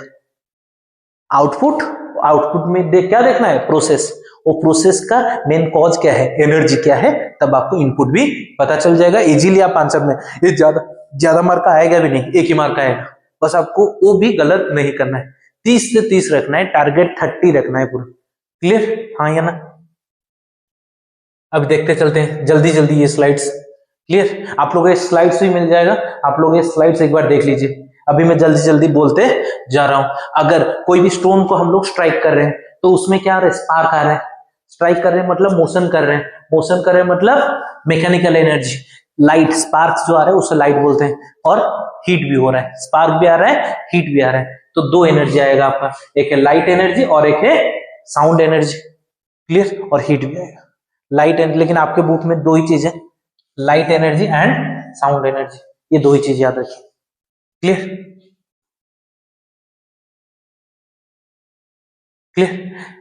थर्ड चीज, अगर डैम में जब वाटर फॉल कर रहा है, वाटर फॉल करने के बाद क्या हो रहा है? वो जो टरबाइन है वो रोटेट कर रहा है। टरबाइन क्या कर रहा है? वो रोटेट कर रहा है। टरबाइन रोटेट कर रहा है, वो क्या है? Mechanical energy. इसीलिए क्या बन रहा है आपका? Electrical energy. कोई भी चीज है अगर रोटेट कर रहा है और क्या बन, जैसे कि विंड मिल है, विंड मिल में क्या है? हवा क्या कर रहा है? टरबाइन को, विंड टरबाइन को क्या कर रहा है? रोटेट कर रहा है। उसके लिए क्या बन रहा है? Electric energy. तो आपके लिए आपको ये पता चल गया। मैं आपको 3 स्टेप बोला था, क्या था? Input, process, output. हाँ या ना? तो ये प्रोसेस में आपको ये पता चल गया, आउटपुट में क्या मिल रहा है? Electrical energy. इनपुट घूम रहा है तो क्या है? Mechanical energy. तो आप लोग क्या लिख सकते हो? Mechanical energy to electrical energy. Clear? हाँ या ना? सेम चीज, water from dam falls on the turbine rotates, generator produces electricity। Disclaimer, इसमें आप लोग एक बार डायग्राम भी देख के जाइए। एक बार डायग्राम, वो डायग्राम आएगा नहीं लेकिन फिर भी देख के चले जाइए तो आपको कॉन्सेप्चुअल क्लैरिटी आ जाएगा। हाँ, next the roller coaster. Next क्या है? Roller coaster. रोलर कोस्टर को हम लोग ने बहुत डिटेल्स में पढ़ा था चीजें। देखो, अभी क्या किया हमने ये जो कार है, ये कार या रोलर कोस्टर जो भी है, उसको लेके एक सर्टेन हाइट में गए। That height is h। I think colour अच्छे से दिख नहीं रहा। That height is h height में हम लोग उसको लेके गए। तो जब हाइट हम लोग लेके गए तो क्या किया हम लोग? पोटेंशियल एनर्जी वो कार में हम लोग क्या कर दिए? स्टोर कर दिए। वो कार में हम लोग क्या किए? पोटेंशियल एनर्जी स्टोर कर दिए। That means all the energy the car will have is the potential energy. So at this point, every energy, all the energy, the total energy will be the potential energy, and kinetic energy will be the zero. अभी motion में आएगा, motion में आएगा, motion में आएगा। Eight this point वो ground में है, वो क्या है, ग्राउंड में है एट दिस पॉइंट। तो height is zero, potential energy is zero. तो जितना भी पोटेंशियल एनर्जी था वो सब कुछ कहां कन्वर्ट हो गया, काइनेटिक एनर्जी में। Inter conversion. अभी क्या हुआ, सर्टेन हाइट में गया, क्लियर, सर्टेन हाइट में गया। अभी जो हाइट में गया है कुछ क्या हुआ है, पोटेंशियल। अभी हाइट है मतलब उसके पास कुछ पोटेंशियल एनर्जी है। Let at this point the potential energy is E1। तो टोटल एनर्जी कितना था, E। टोटल एनर्जी कितना था, E। अभी उसमें से कुछ एनर्जी किस में कन्वर्ट हो गया, पोटेंशियल एनर्जी में, और बचा कितना, E minus E1। Potential energy ले गया E1 अमाउंट, तो कितना बचेगा, E माइनस E1, किसके लिए, काइनेटिक एनर्जी। ये हम लोग बहुत एलेबोरेटली क्लास में डिस्कस किया था, बहुत एलेबोरेटली, पूरा आई थिंक एक क्लास लिया था मैंने इसको अच्छे से डिफाइन करने के लिए, और उसको हम लोग ने एडवांस वे में इसका न्यूमेरिकल्स टाइप का भी किया था, अगर आप लोग को याद है तो। हाँ, और ये जो चीज है ये शॉर्टकट में है, इसको याद रख लेना, ये शॉर्टकट में है, इसको याद रख लेना बस। अगर आप लोग ये लिख के आ रहे हो और ये डायग्राम बना दे रहे हो तो आपको तो लाले ही लाले, क्लियर। नेक्स्ट, अभी डिफरेंट फॉर्म्स ऑफ एनर्जी देखते चलेंगे, क्लियर। आप मेरे साथ एनालिसिस कीजिए। अभी स्टीम इंजन, डीजल इंजन है, क्या है, स्टीम इंजन और डीजल इंजन। हीट होगा, क्या होगा, हीट होगा। हीट होने से आपको क्या मिलेगा, इंजन मूव करेगा, इंजन मूव करेगा। इंजन मूव करने से जो भी गाड़ी है वो मूव करना शुरू हो जाएगा। गाड़ी मूव करेगा मींस क्या होगा, मोशन। गाड़ी मूव करेगा तो क्या होगा जी, मोशन होगा। मोशन मींस आउटपुट क्या है, तीन चार चीजें हम लोग तो देखेंगे बस। इधर एक सेकेंड, तीन चार चीजें देखना है हमको। आउटपुट देखना है, प्रोसेस देखना है, और इनपुट देखना है। प्रोसेस तो स्टीम इंजन है, प्रोसेस क्या है, स्टीम इंजन। इनपुट तो क्या है, हीट एनर्जी। इनपुट क्या है, हीट एनर्जी। तो आउटपुट क्या होगा, मोशन में आएगा, तो आउटपुट क्या होगा, mechanical energy, clear. Preparation of certain, इधर एक चीज मिसिंग है, certain chemical compound, certain chemical compounds. कुछ केमिकल कंपाउंड्स बनाने के लिए हमें क्या चाहिए, हीट चाहिए। हमें क्या चाहिए, हीट चाहिए। हीट होने से क्या बनेगा, केमिकल कंपाउंड्स। क्या बनेगा, केमिकल कंपाउंड्स। केमिकल कंपाउंड्स के पास कौन सा एनर्जी रहता है, केमिकल एनर्जी। प्रोसेस तो आपको पता है, एनर्जी क्या हो जाएगा, केमिकल एनर्जी। ये बस आपको कुछ ज्यादा करने का जरूरत नहीं, एक बार रीड आउट करो, एक बार पढ़ लो, उसके बाद सिर्फ अपने दिमाग से अपना आईक्यू थोड़ा सा यूज करो, क्या लिखा हुआ है तो क्या बन रहा होगा। या तो आपको आउटपुट पता चल जाएगा या तो इनपुट पता चल जाएगा। अगर इनपुट पता चल जाएगा तो ये करना है कि प्रोसेस के बाद आउटपुट कितना होगा। अगर आउटपुट पता चल जाएगा तो ये करना है कि प्रोसेस से पहले इनपुट कितना होगा। कोई डाउट, अरे हाँ या ना। नेक्स्ट, मैं अभी बोलते हुए बस जाऊंगा, क्लियर। फोटोसिंथेसिस क्या है, लाइट एनर्जी। फोटोसिंथेसिस मतलब क्या है, खाना बन रहा है, खाना बन रहा है। कौन सा खाना, कार्बोहाइड्रेट। कार्बोहाइड्रेट क्या है, chemical, clear. Light energy to chemical energy. Silver salt coated on photographic film. Silver salt, silver salt means कोई भी केमिकल होगा, कोई भी क्या होगा, chemical. Light energy to chemical energy. Photovoltaic cell क्यों यूज किया जाता है उसे, फोटोवोल्टाइक सेल और कुछ नहीं है, आपका सोलर सेल है। आपका क्या है, सोलर सेल। उसे क्यों यूज किया जाता है, टू जनरेट द इलेक्ट्रिसिटी। तो क्या हो गया, लाइट एनर्जी टू क्या, इलेक्ट्रिकल एनर्जी, क्लियर। ये तो आपको पता है। फोटोवोल्टाइक सेल क्या है, सोलर सेल, जिससे क्या बनता है, इलेक्ट्रिसिटी, क्लियर। अभी sound energy, when you speak in front of microphone. अगर हम माइक्रोफोन में बोल रहे हैं, ये क्या है आपका माइक्रोफोन यूनिट, ये क्या है आपका माइक्रोफोन यूनिट है, माइक है ये। आप माइक में बोले तो माइक में बोलने के बाद वो क्या होगा, इलेक्ट्रिकली प्रोसेस होके कहां जाएगा, स्पीकर के पास। कहां जाएगा, स्पीकर। और स्पीकर के आउटपुट क्या है, स्पीकर में आउटपुट क्या है, साउंड एनर्जी, साउंड एनर्जी। लेकिन माइक में आउटपुट, इनपुट क्या है, माइक में इनपुट है साउंड एनर्जी। माइक में इनपुट क्या है, साउंड एनर्जी, तो साउंड एनर्जी से माइक क्या कन्वर्ट करेगा, इलेक्ट्रिकल एनर्जी, क्या करेगा, इलेक्ट्रिकल एनर्जी। अभी स्पीकर के लिए इनपुट क्या है, इलेक्ट्रिकल एनर्जी। क्लियर, अगर माइक है, माइक के लिए इनपुट क्या है, साउंड एनर्जी, क्योंकि आप बोलते हो। क्लियर, और उसके बाद आउटपुट क्या हो जाएगा, इलेक्ट्रिकल एनर्जी। स्पीकर क्या आप सुनते हो, आउटपुट पता है तो इनपुट क्या होगा, इलेक्ट्रिकल एनर्जी। क्लियर, उसके बाद magnetic energy, normal electric generator, कोई भी इलेक्ट्रिक जनरेटर है उसमें क्या होता है, टरबाइन मूव करेगा, टरबाइन मूव करने से इलेक्ट्रिसिटी प्रोड्यूस होगा। कैसे प्रोड्यूस होगा, जनरेटर से, क्योंकि उसमें मैग्नेट रहता है। अब कोई भी जनरेटर है, कोई भी टरबाइन है मतलब मैकेनिकल। दो कीवर्ड्स आपको बोल देता हूं, आपको कहीं पे टरबाइन लिखा हुआ है, turbine means mechanical energy to electrical energy. Generator means magnetic energy, ये मैकेनिकल है, ये क्या है, मैकेनिकल, कंफ्यूज मत होना, मैकेनिकल है ये क्या है, magnetic, magnetic energy to electrical energy. Clear, ये दो चीज याद रखना, टरबाइन है मतलब मैकेनिकल टू इलेक्ट्रिकल, और जनरेटर है मतलब मैग्नेटिक टू इलेक्ट्रिकल। क्लियर, अभी क्या है, इलेक्ट्रिक एनर्जी। इलेक्ट्रिक एनर्जी में कोई भी फैन है, मोटर है, ग्राइंडर है, इलेक्ट्रिक एनर्जी उसका इनपुट है, बिना इलेक्ट्रिसिटी का वो चलेगा नहीं, तो घूम रहा है तो क्या है, mechanical energy. Clear, electrical energy to mechanical energy, क्योंकि घूम रहा है मतलब मोशन में, अगर कोई चीज नहीं मिलेगा तो मैकेनिकल एनर्जी, क्यों घूम रहा है मोशन में। Clear, electric kettles, electric room heater हो गया, गीजर हो गया, जो भी चीज है उसको इलेक्ट्रिसिटी देते, इनपुट आपको पता है, विदाउट इलेक्ट्रिसिटी चलेगा नहीं, इनपुट इलेक्ट्रिसिटी मतलब इलेक्ट्रिकल एनर्जी। अभी आउटपुट क्या है, हीट हो रहा है, तो क्या है, heat energy. Electric ball tube lights, वो क्या है आपका, इलेक्ट्रिक बॉल ट्यूब लाइट्स आपका क्या बन जाएगा, वो लाइट एनर्जी, क्या बन जाएगा, लाइट एनर्जी। इनपुट क्या है, इलेक्ट्रिक एनर्जी, दिखता क्या है, लाइट, तो light energy. Electromagnets, electricity behave कैसे करेगा, मैग्नेट की तरह बिहेव कैसे करेगा, मैग्नेट की तरह। इनपुट क्या है, इलेक्ट्रिक एनर्जी, इलेक्ट्रोमैग्नेट, आउटपुट क्या है, magnetic energy. Clear, electrolysis, electrolysis में आप लोग केमिस्ट्री में पढ़े हो, तो ब्रेकिंग डाउन ऑफ क्या, आयंस, जो आयंस रहता है वो क्या, ब्रेक डाउन हो जाते हैं। Clear, that means chemical energy.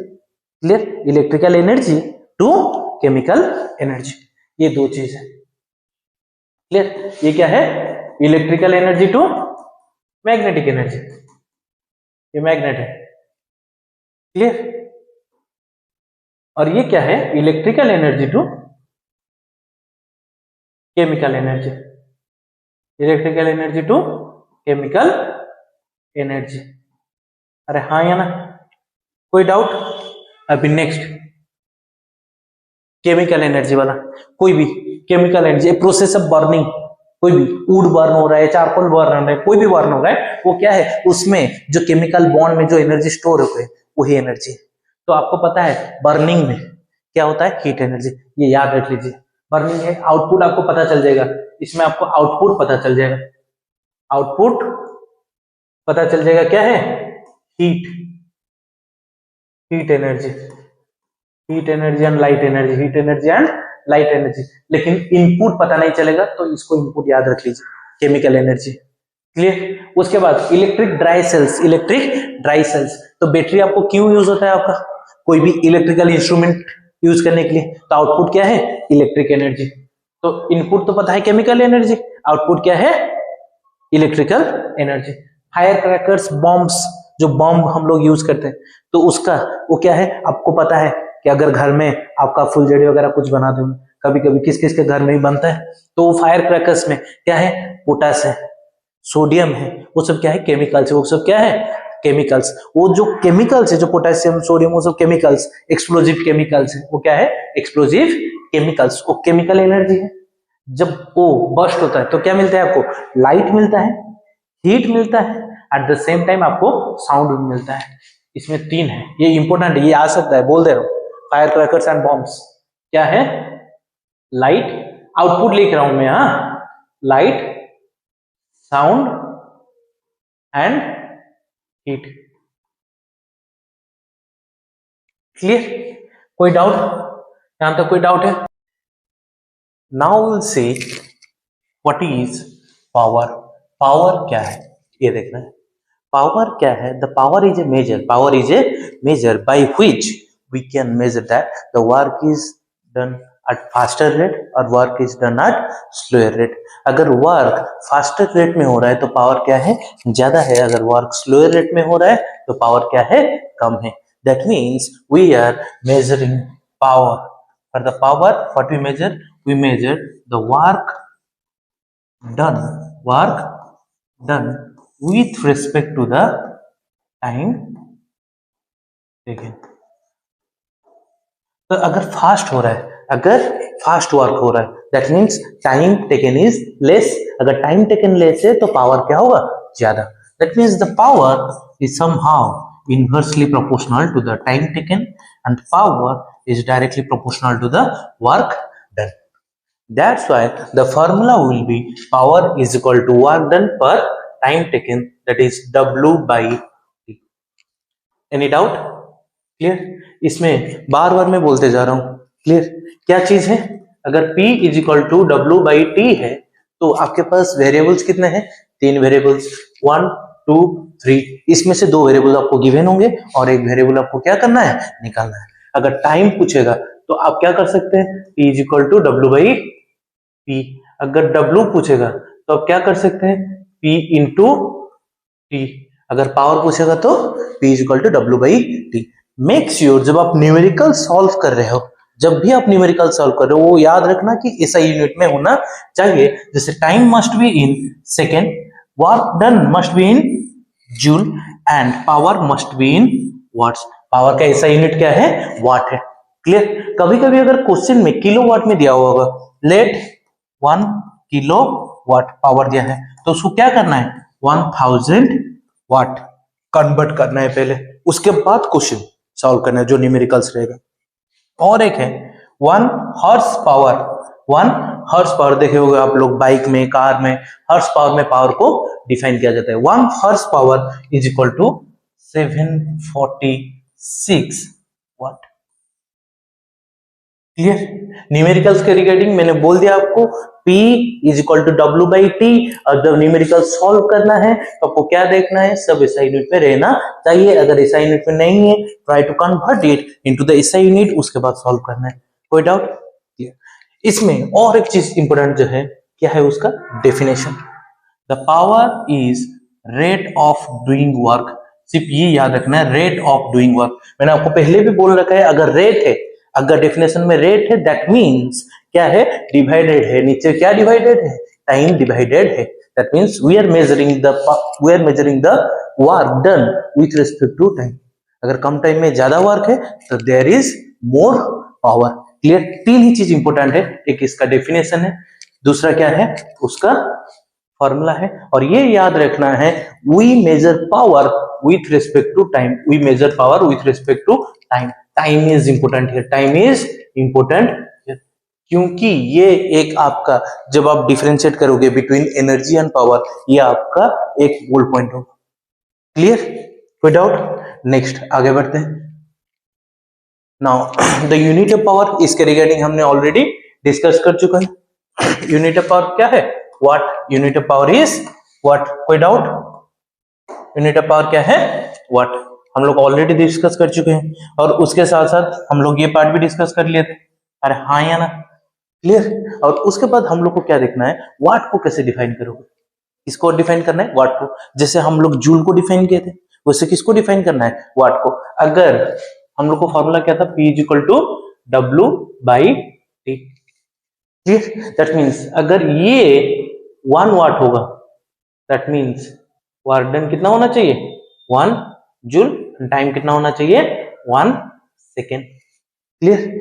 उसको डिफाइन इससे सब कर सकते हो। If 1 joule of work is done in 1 second, if 1 joule of work is done, 1 joule of work is done in 1 second, then you can say 1 watt of power has been delivered. 1 watt of power has been delivered. कोई doubt है? ये 3-4 चीजें, definition, उसके बाद unit का definition, उसके बाद ये फॉर्मूला और ये याद रखना है कि पावर को हम लोग किसके साथ मेजर करते हैं, with respect to time. Time के हिसाब से हम लोग पावर को मेजर करते हैं, विदाउट टाइम पावर मेजर नहीं हो सकता। क्लियर? नेक्स्ट यूनिट में चलते हैं। अभी एक प्रॉब्लम सॉल्व कर लेते हैं। क्लियर? जैसे कि ये देखते जाओ, मैं क्या बोला था, पहले आपको न्यूमेरिक वैल्यू दिखना चाहिए। जैसे कि मास ऑफ 50 kg गिवन, ऐसे गिवन लिख देना। क्या लिखना? m is equal to 50 kg। इसमें ऐसा यूनिट में है तो कन्वर्जन का कोई जरूरत है नहीं। यूजिंग स्टेयर, ये जूल एनर्जी है। क्या है? एनर्जी। हम लोग पहले भी देखे थे, the energy is equal to work. The total energy possessed by the body is equal to the total amount of work done by that body। हम लोग पहले भी देखे थे। तो एनर्जी है और कुछ नहीं, एनर्जी क्या है? वर्क ही है। वर्क के हिसाब से लिख दो, कितना है? 1200 जूल। जूल ऐसा यूनिट में है, सोचने की जरूरत नहीं है। उसके बाद क्या लिखा हुआ है? Time is 10 second. पूछा क्या है आपको? पावर। तो फॉर्मूला पावर के लिए क्या है? P is equal to W by T. ये जो क्वांटिटी आपको दिया है नॉनसेंस क्वांटिटी है, इसका कोई जरूरत है नहीं। उसके बाद बॉक्स में हमेशा याद रखो, फॉर्मूला को बॉक्स में रखना है। सॉल्व करते जाओ। P निकालना है। दिया क्या है? 1200 जूल अपॉन 10 सेकेंड। 10 कट गया, कितना हो गया? 120। ये दोनों एसआई में है तो ये भी क्या आ जाएगा? एसआई में 120 वाट। इसको ऐसे बॉक्स में डालो और अपने टीचर को दिखा दो, ये क्या है? आपका आंसर है। चेक कर लीजिए। कोई डाउट? नेक्स्ट। अभी क्या है, ये एक इंपॉर्टेंट क्वेश्चन है, एनर्जी वर्सेस पावर। अभी हम लोग क्या देखेंगे? Energy versus power. Clear?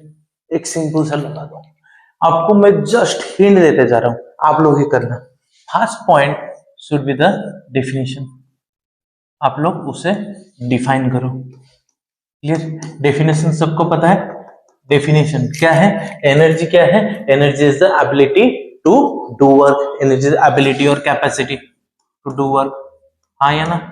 Capacity to do work. और इधर पावर क्या है?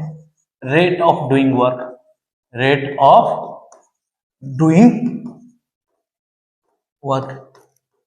सेकेंड पॉइंट आपको पहले से मैं ये बोल के रखा था, जब आप लोग डिफरेंशिएट करोगे तब time is most important. Clear? The energy consumed और possessed does not depend upon time. The energy consumed लिखना कैसे है? Energy consumed. Clear? Energy consumed और possessed does not depend upon time।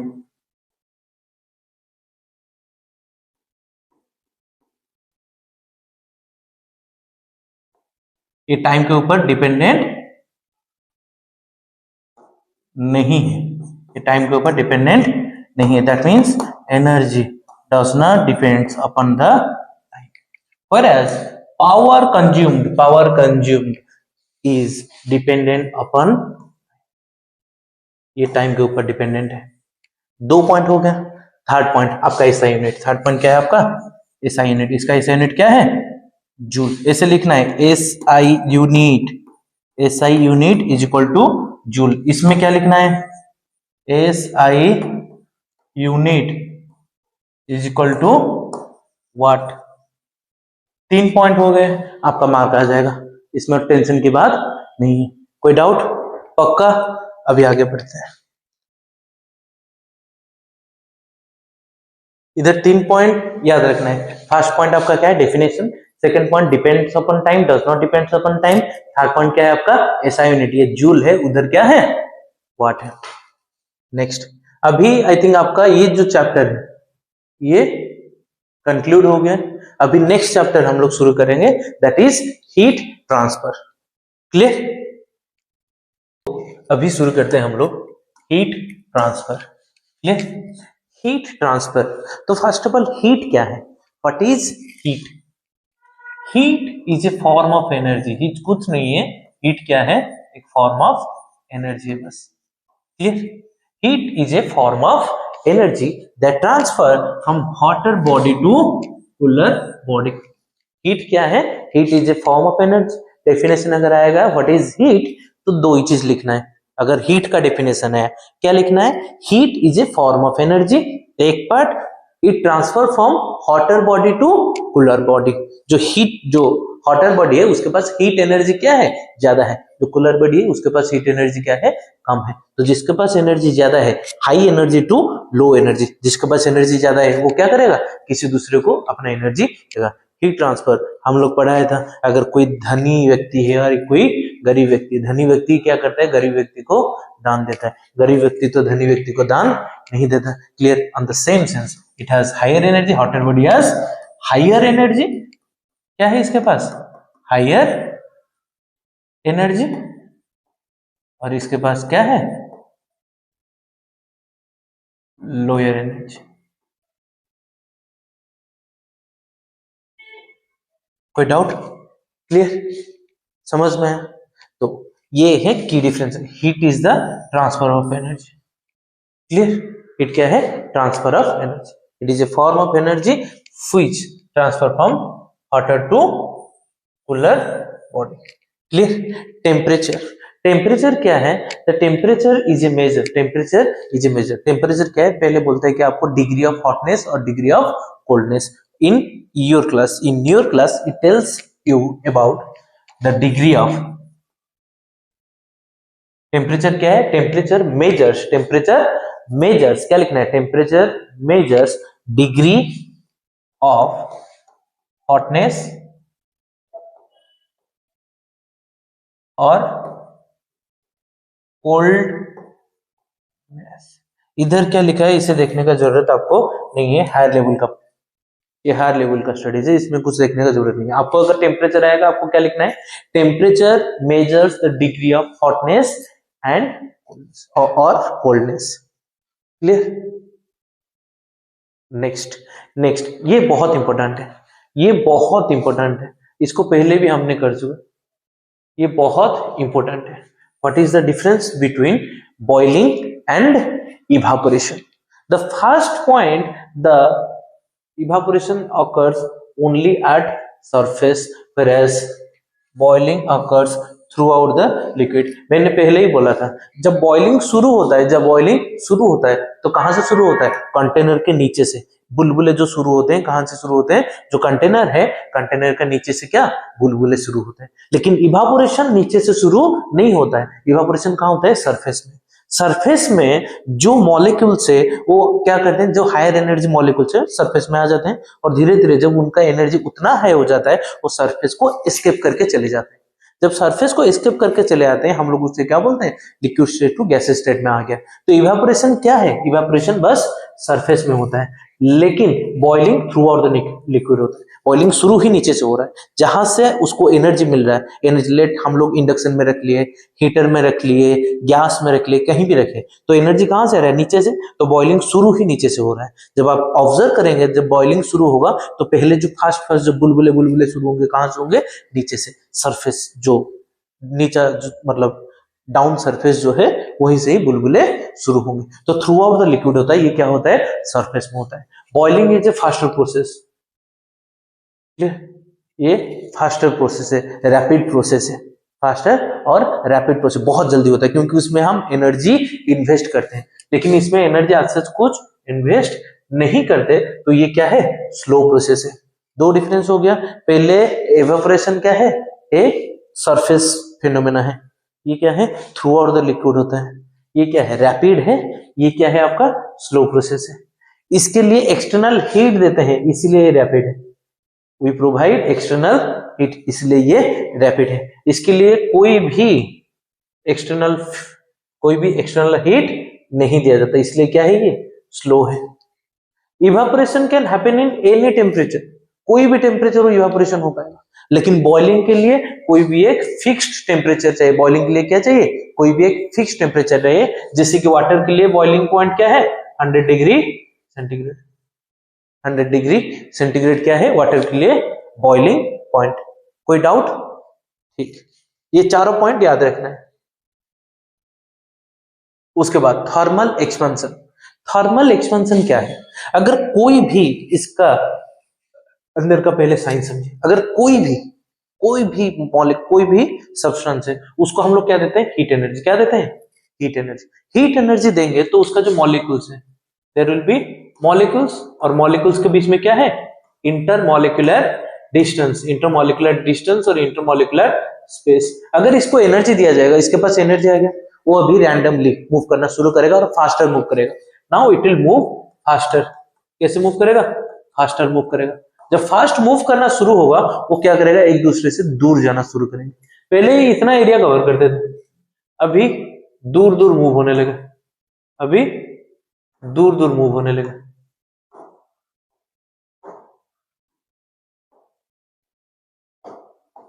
तो ज्यादा एरिया कवर किया।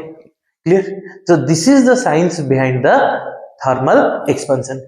हीट एनर्जी प्रोवाइड करेंगे तो molecule will move farther, faster and farther. Molecule will move faster and farther. Clear? So the substance expand. The reverse happens in the case of cooling. The reverse happens in the case of cooling. Clear? Reverse क्या है? Heat energy कम होते जाता है तो molecule slow move करते हैं। The molecule heat energy is less, molecule moves slow, तो substance क्या होता है? इधर एक्सपेंड होगा, इधर क्या होगा? क्या होगा?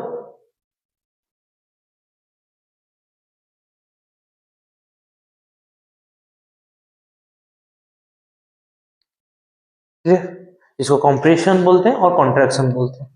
और क्या होते हैं? कॉन्ट्रैक्शन। क्लियर? मॉलिक्यूल कंप्रेस्ड हो जाएगा, उस प्रोसेस को हम लोग क्या बोलते हैं? कॉन्ट्रैक्शन। इधर एक्सपेंशन तो इधर क्या है? कॉन्ट्रैक्शन। ये थर्मल एक्सपेंशन हो रहा है। In this case it is thermal expansion, but in the lower case it is thermal contraction.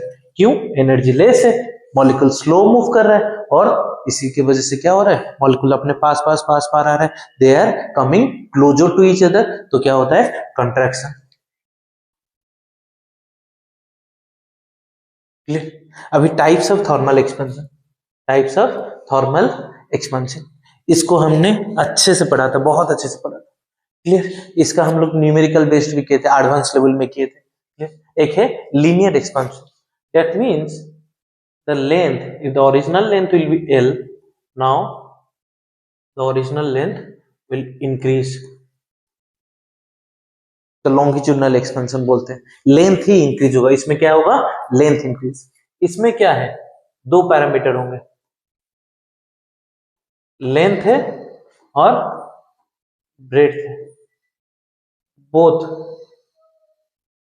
Length and breadth will increase. Length भी इंक्रीज होगा, at the same time breadth भी increase होगा। इन case of cubicle expansion, तीनों चीज में होगा, length, breadth and height, 3 dimension में होगा। लेंथ भी इंक्रीज होगा, ब्रेड्थ भी इंक्रीज होगा, और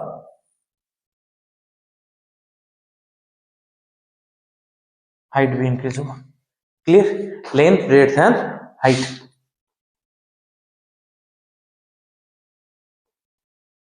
as well as height. Clear? 3 dimension में इंक्रीज होगा। सो हम लोग क्या क्या देखते हैं? In case of solid, liquid and gases. In solid, we see both linear, superficial and cubical expansion. Both, all देखेंगे हम लोग, तीनों के तीनों देखेंगे, linear भी देखेंगे, superficial expansion भी देखेंगे और cubical expansion भी देखेंगे। But in case of liquid, हम लोग सिर्फ cubical expansion देखेंगे, क्योंकि इसके पास एक definite shape है। The solid have definite shape, whereas the liquid and gas does not have. Liquid के पास क्या है? एक डेफिनाइट वॉल्यूम। लिक्विड के पास क्या है? डेफिनाइट वॉल्यूम है, लेकिन शेप नहीं। और गैस के पास तो ये भी नहीं है, गैस के पास तो डेफिनाइट वॉल्यूम भी नहीं है। क्लियर? लेकिन गैसेस में क्यूबिकल एक्सपेंशन होता है, गैसेस में क्यूबिकल एक्सपेंशन होते हैं। कैसे होते हैं एक्सपेरिमेंटली हम उसको लास्ट में प्रूव करेंगे। अभी सबका एक एक एग्जांपल देखते हुए चलें। क्लियर? कोई डाउट? इनका रिलेशनशिप क्या है? इनका रिलेशनशिप क्या है? Linear expansion, the coefficient of linear expansion, the coefficient of linear expansion जो कि क्या है? Alpha, the coefficient of superficial expansion जो कि क्या है? Beta, and the coefficient of cubicle expansion जो कि क्या है? गामा। तो alpha is less than beta is less than gamma, ये क्या है उसका रिलेशन। क्लियर? समझ में? इसका हम लोग बोले थे, मैं आप लोग को बोले था beta will be 2 alpha, gamma will be 3 alpha, मैंने आपको बोला था ये चीज। क्लियर? इसका रेशियो क्या होगा? 1:2:3। ये चीज ऑलरेडी हम लोग पढ़े चुके हैं, इन डिटेल्स में हम लोग पढ़े थे। क्लियर? नेक्स्ट, अभी कुछ एग्जांपल्स हैं, जैसे कि ग्रेवसेंडिस रिंग एंड बॉल एक्सपेरिमेंट। तो ये एक्सपेरिमेंट का ऑब्जर्वेशन क्या है, किस हिसाब से एक्सपेरिमेंट जाता है? देखो, 3 चीज होता है। बिफोर हीटिंग वो बॉल क्या हो रहा है? इजीली पास हो रहा है। ये एक रिंग है, ये क्या है? रिंग है, एक बॉल है। बॉल बिफोर हीटिंग इजीली पास हो रहा है। देखो ये condition, before heating easily it can pass. अगर हीट कर देंगे इसको तो बॉल क्या होता है? एक्सपांड होता है। बॉल में क्या हो रहा है? Cubical expansion. बॉल में क्या हो रहा है? कौन सा एक्सपेंशन इसमें हो रहा है? पता चल रहा है इसमें कौन सा एक्सपेंशन हो रहा है? Cubical expansion, cubical expansion. तो बॉल और रिंग में पास करके नहीं जा पा रहा है, तो बॉल और रिंग में पास करके नहीं जा पा रहा है। कोई डाउट? क्लियर? कोई डाउट नहीं?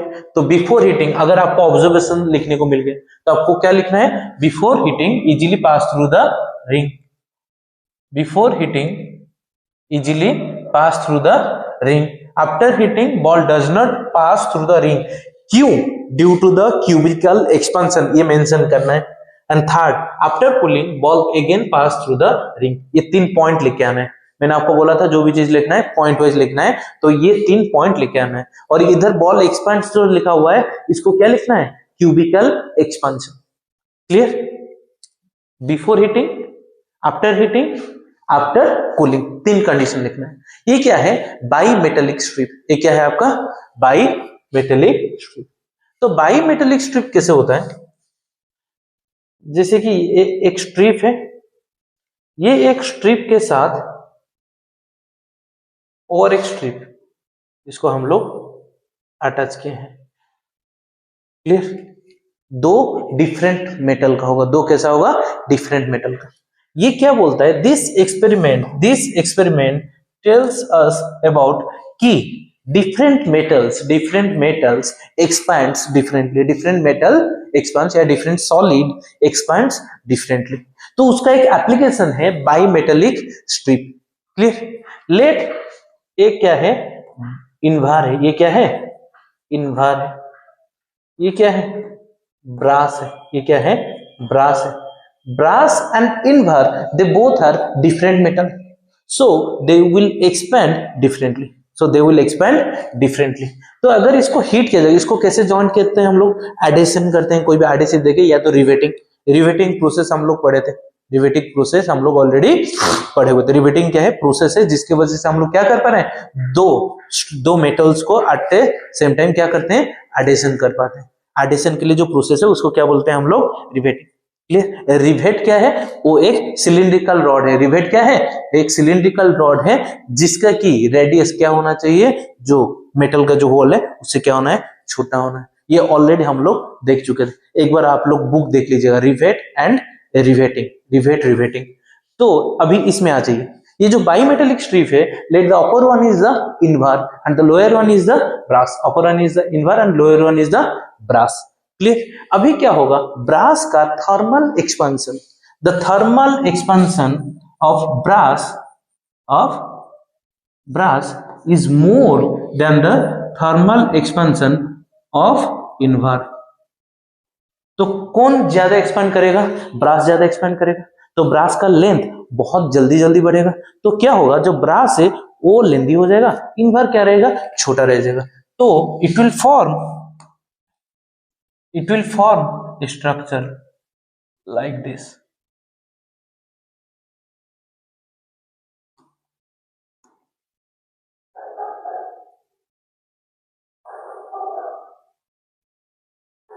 एक बेंड स्ट्रक्चर बनाएगा, एक बेंड स्ट्रक्चर बनाएगा। अगर थर्मल कंट्रैक्शन होगा तो जल्दी कौन कंट्रैक्ट करेगा?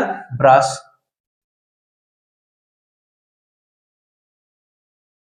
क्लियर? तो कंपेयरिंग टू ब्रास, इनवर का लेंथ क्या रहेगा? ज्यादा रहेगा। तो डायग्राम इस तरह से दिखेगा,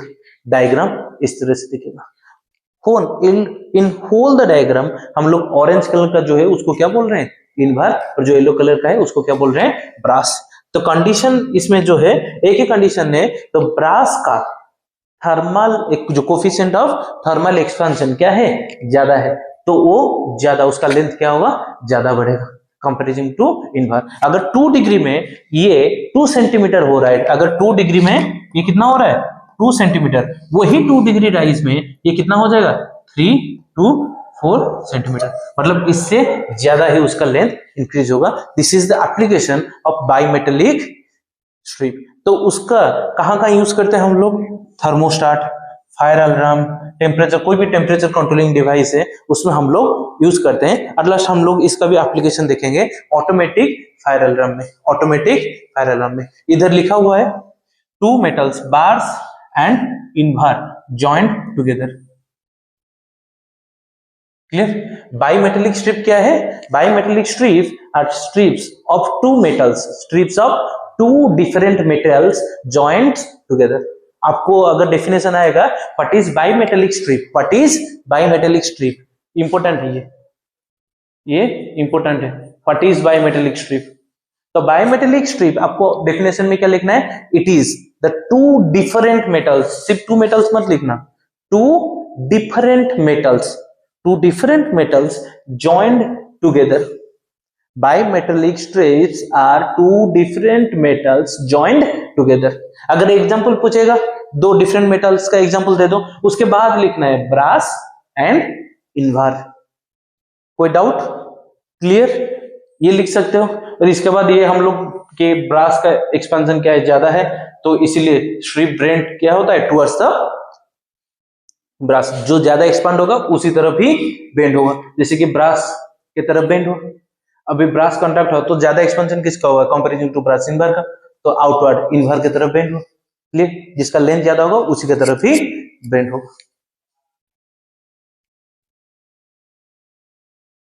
जैसे कि रेलवे ट्रैक में क्यों ये जो गैप है, रेलवे ट्रैक में गैप क्यों दिया जाता है? रेलवे ट्रैक में ये जो गैप इसीलिए दिया जाता है, इन केस ऑफ समर में क्या होता है? ये एक्सपेंशन होगा।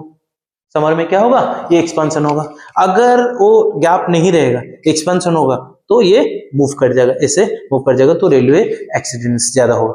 तो अगर गैप है, एक्सपांड होगा, तो सिर्फ टच करेगा, तो कुछ भी प्रॉब्लम नहीं होगा। इसीलिए गैप दिया जाता है फॉर द थर्मल एक्सपेंशन, लिखा हुआ है। Rails expends in summer and contracts in winter, इसीलिए गैप हम लोग छोड़ते हैं।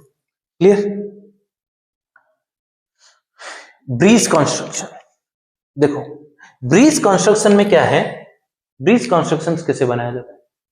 ब्रिज कंस्ट्रक्शन जब बनाया जाता है, आप लोग जिसमें चलते हैं इसको क्या बोलते हैं? ग्रिडर्स। इसको क्या बोलते हैं? ग्रिडर्स। वो ग्रिडर्स एक कोई भी सपोर्ट में रहता है, जिस सपोर्ट में रहता है उधर क्या रहता है? वो रोलर्स। उधर क्या रहता है? रोलर्स। क्लियर? ये क्या है आपका? रोलर्स। ये क्या है आपका? रोलर्स है, ये सपोर्ट के ऊपर है। अगर थर्मल जब मतलब in summer there will be thermal expansion, तो अगर थर्मल एक्सपेंशन होगा तो क्या होगा? ये इसके पास आएगा, ये इसके पास आएगा। तो अगर गैप रहेगा तो ये लोग टच कर सकते हैं, और अगर इसमें रोलर्स नहीं रहेगा तो वेयर एंड टियर हो सकता है। इसलिए हम लोग नीचे क्या रखते हैं? वो रोलर्स रखते हैं, सो दैट कि वो रोल होके आके टच हो सके। और जब विंटर रहेगा तब क्या होगा? जब विंटर आ जाएगा तो क्या होगा? थर्मल कंट्रैक्शन ऐसे मूव करना शुरू करेंगे। क्लियर? वो रोलर सपोर्ट करता है फॉर वेयर एंड टियर। और ये गैप क्यों छोड़ा जाता है? गैप इसलिए छोड़ा जाता है for the thermal expansion in summer. अगर क्वेश्चन आएगा व्हाई, क्यों छोड़ा जाता है? क्योंकि thermal expansion in summer and thermal contraction in winter, ये लिखना है। और रोलर का बेनिफिशियल क्या है, वो इजिली स्लाइड कर सके, इजिली क्या कर सके, स्लाइड कर सके। अगर सोचो इतना हेवी है, ये सपोर्ट के ऊपर रखेंगे हम लोग, थर्मल एक्सपेंशन होगा, थर्मल कॉन्ट्रैक्शन होगा, ये सब जो भी सपोर्ट है वो क्या हो जाएगा, वेयर एंड टेयर हो जाएगा और जल्दी टूट जाएगा। इसीलिए हम लोग क्या रखते हैं, इधर रोलर रखते हैं। Benefit of roller allows free movements for expansion and construction and prevent structural damage. कैसे हो रहा है पता चल रहा है, कोई डाउट? नेक्स्ट मूव करते हैं।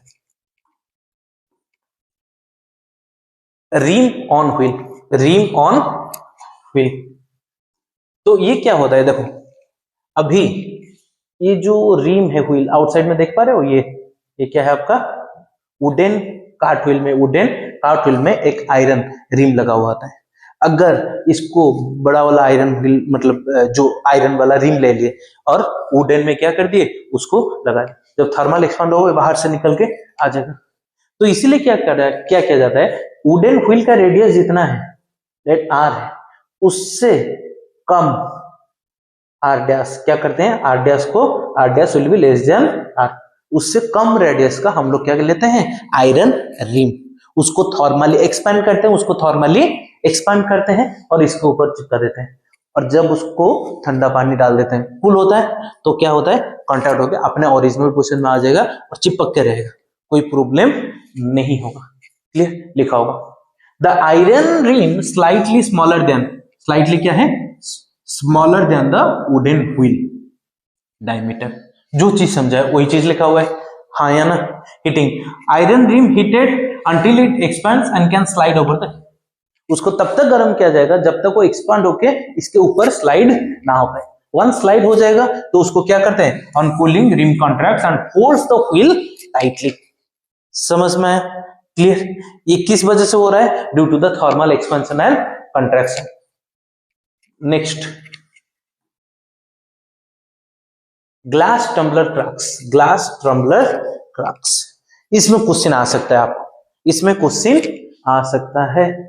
इसमें क्वेश्चन आएगा व्हाई थिक ग्लास टम्बलर, जो ग्लास टम्बलर रहता है वो जनरली क्या रहता है, थिक रहता है।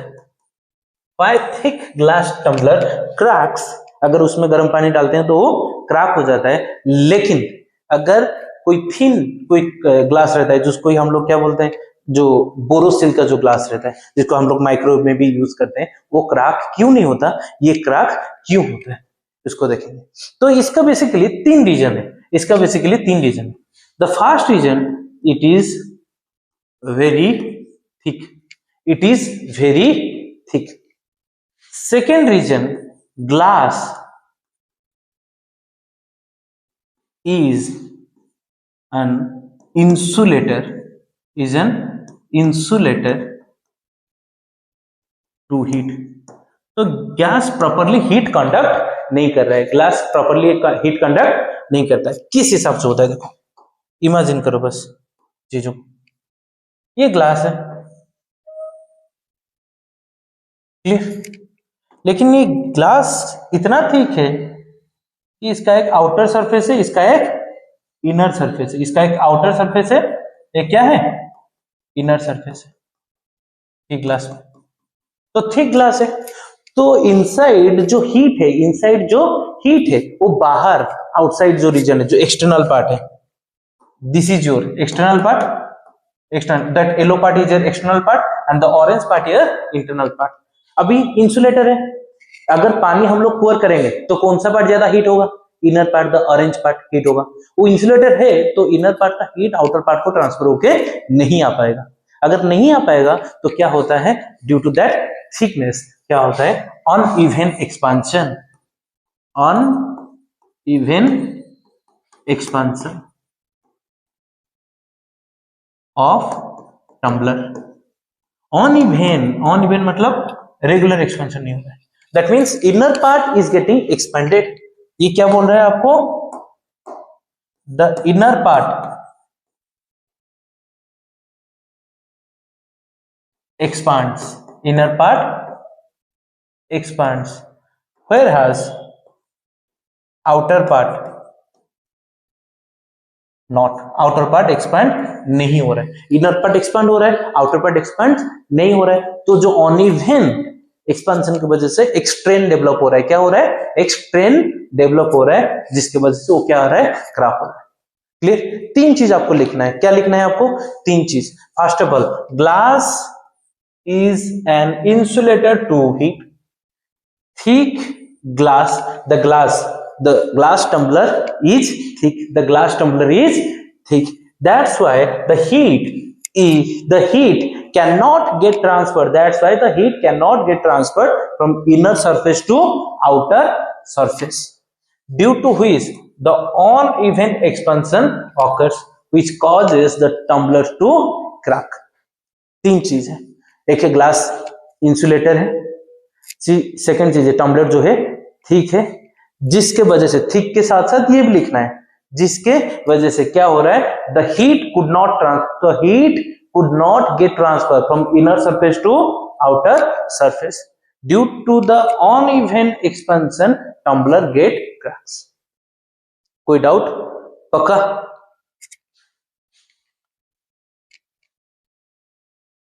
Next, automatic fire alarm.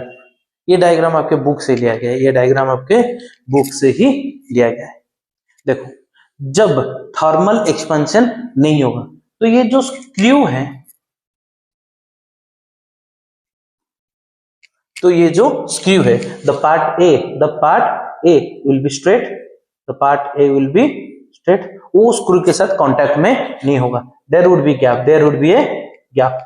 जब हम लोग क्या कर रहे हैं, उसको हीट कर रहे हैं, उसको क्या कर रहे हैं, हीट कर रहे हैं, तो जो ब्रास है वो ज्यादा एक्सपांड होगा, ब्रास है वो क्या होगा, ज्यादा एक्सपांड होगा। जस्ट इमेजिन वन थिंग, ये स्ट्रेट है और इधर क्या है आपका,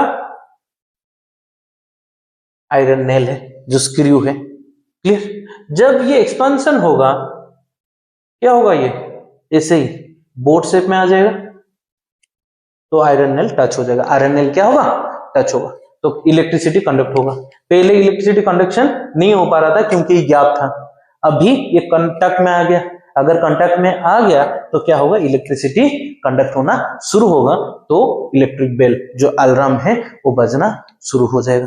बायमेटेलिक स्ट्रिप क्यों हो रहा है, हम लोग पहले बोले थे, व्हाई बायमेटेलिक स्ट्रिप जो है अनइवनली एक्सपेंशन होता है, क्योंकि डिफरेंट मेटल कॉजेस क्या है, इसका एप्लीकेशन कॉज है, different metals have different coefficient of expansion, coefficient of thermal expansion, सबका थर्मल एक्सपेंशन क्या है, डिफरेंट है। Different metal expands differently, different metals expands differently, ये इसका एप्लीकेशन है। Clear? Thermal expansion of liquid, हम लोग बोले कि लिक्विड में कौन सा थर्मल एक्सपेंशन होता है, बस लिक्विड्स में सिर्फ क्यूबिकल, जो वॉल्यूम एक्सपेंशन लिखा हुआ है, लिक्विड्स में सिर्फ क्या है, क्यूबिकल एक्सपेंशन। रीजन क्या है, because the liquid does not have a definite shape, ये पहले बोल चुके हैं। इसका एप्लीकेशन क्या है, थर्मोमीटर, इसका एप्लीकेशन क्या है, थर्मोमीटर। थर्मोमीटर में जब ये जो रीजन है इसमें हीट दिया जाता है, इसको बल्ब बोलते हैं, क्या बोलते हैं, बल्ब। ये जो बल्ब रीजन में जब हीट दिया जाता है तो थर्मोमीटर में जो लिक्विड होता है, जिसमें मर्क्यूरी होता है, तो मर्क्यूरी क्या करता है, एक्सपेंड करना शुरू करता है, तो वो मूव करना शुरू करेगा। क्लियर? इसमें सिर्फ इतना याद रखना है, इसमें क्यूबिकल एक्सपेंशन होता है लिक्विड में कौन सा एक्सपेंशन, क्यूबिकल एक्सपेंशन। और क्यों होता है, क्योंकि इसके पास कुछ डेफिनाइट शेप है नहीं, तो बाकी जो दो चीजें वो नहीं हो पाएगा। अगर डेफिनेट शेप होता तो उसमें भी, इसमें भी क्या होता, linear and superficial expansion liquid में। इसलिए बस ज्यादा नहीं, तीन चीज याद रखो, क्यूबिकल एक्सपेंशन होता है, क्यों नहीं होता है, डेफिनाइट शेप नहीं है, थर्ड चीज एप्लीकेशन इज द थर्मोमीटर। तीन ही चीज याद रखना है, उससे ज्यादा याद रखने की जरूरत है नहीं। अभी the thermal expansion of gases, thermal expansion of gases, तो ये भी सिर्फ एक ही चीज दिखाता है, that is the cubical expansion. इसके पास डेफिनेट वॉल्यूम है नहीं, फिर भी ये क्या दिखाता है, क्यूबिकल एक्सपेंशन। कैसे पता चला इसका, ये क्यूबिकल एक्सपेंशन दिखा रहा है, पहले हम लोग क्या करते हैं, कोई भी डिफ्लेटेड वैल्यून है, ये ऑब्जर्वेशन है, ये क्या है, ऑब्जर्वेशन। क्वेश्चन में ऑब्जर्वेशन पूछ लेगा, ये देखना है। पहले क्या है, एक डिफ्लेटेड बैलून को क्या करेंगे, हॉट वाटर में रखेंगे। किस में रखना है आपको, हॉट, मतलब डिफ्लेटेड बैलून को पहले क्या करना है, एक बॉटल के नेक में लगाना है। उसके बाद उसको क्या करना है, हॉट वाटर में रखना है। जब हम हॉट वाटर में रखेंगे, ऑब्जर्वेशन, आपका क्वेश्चन आएगा what will be your observation. तो ऑब्जर्वेशन क्या है, the deflated balloon will get inflated, the deflated balloon will get inflated. ये डिफ्लेटेड था, क्या हो गया, इन्फ्लेट हो गया। क्यों इन्फ्लेट हुआ, उसके बाद कॉज लिखना है। द कंक्लूजन, कंक्लूजन क्या है, the gas expends, the gas expends, gas expends when the heat energy is provided, the gas expands when the heat energy is provided। ये क्या है आपका कंक्लूजन। क्लियर, दो चीज लिखना है अगर ये क्वेश्चन आ गया। Observation 1, the deflated balloon got inflated, और इन्फ्लेशन क्यों देखने को मिला, सेकेंड चीज, because the gas expands due to heat energy, due to heat energy. जब गैस एक्सपेंड होता है तो वो किसका वॉल्यूम को एक्वायर करता है, it acquires the volume of the container, it acquires the volume of the container. Clear, this is all about the thermal expansion, this is all about the thermal expansion. Clear, in the very next video अभी हम लोग क्या करेंगे, different जो most frequented question है उसको solve करेंगे। वो वीडियो जरूर देखना ही देखना है। क्लियर, किस हिसाब से लिखना है, क्या करना है, ईच एंड एवरीथिंग मैं आपको बोलूंगा, उसको देखना है, रट के चला जाना है और सोचना नहीं है। Thank you so much.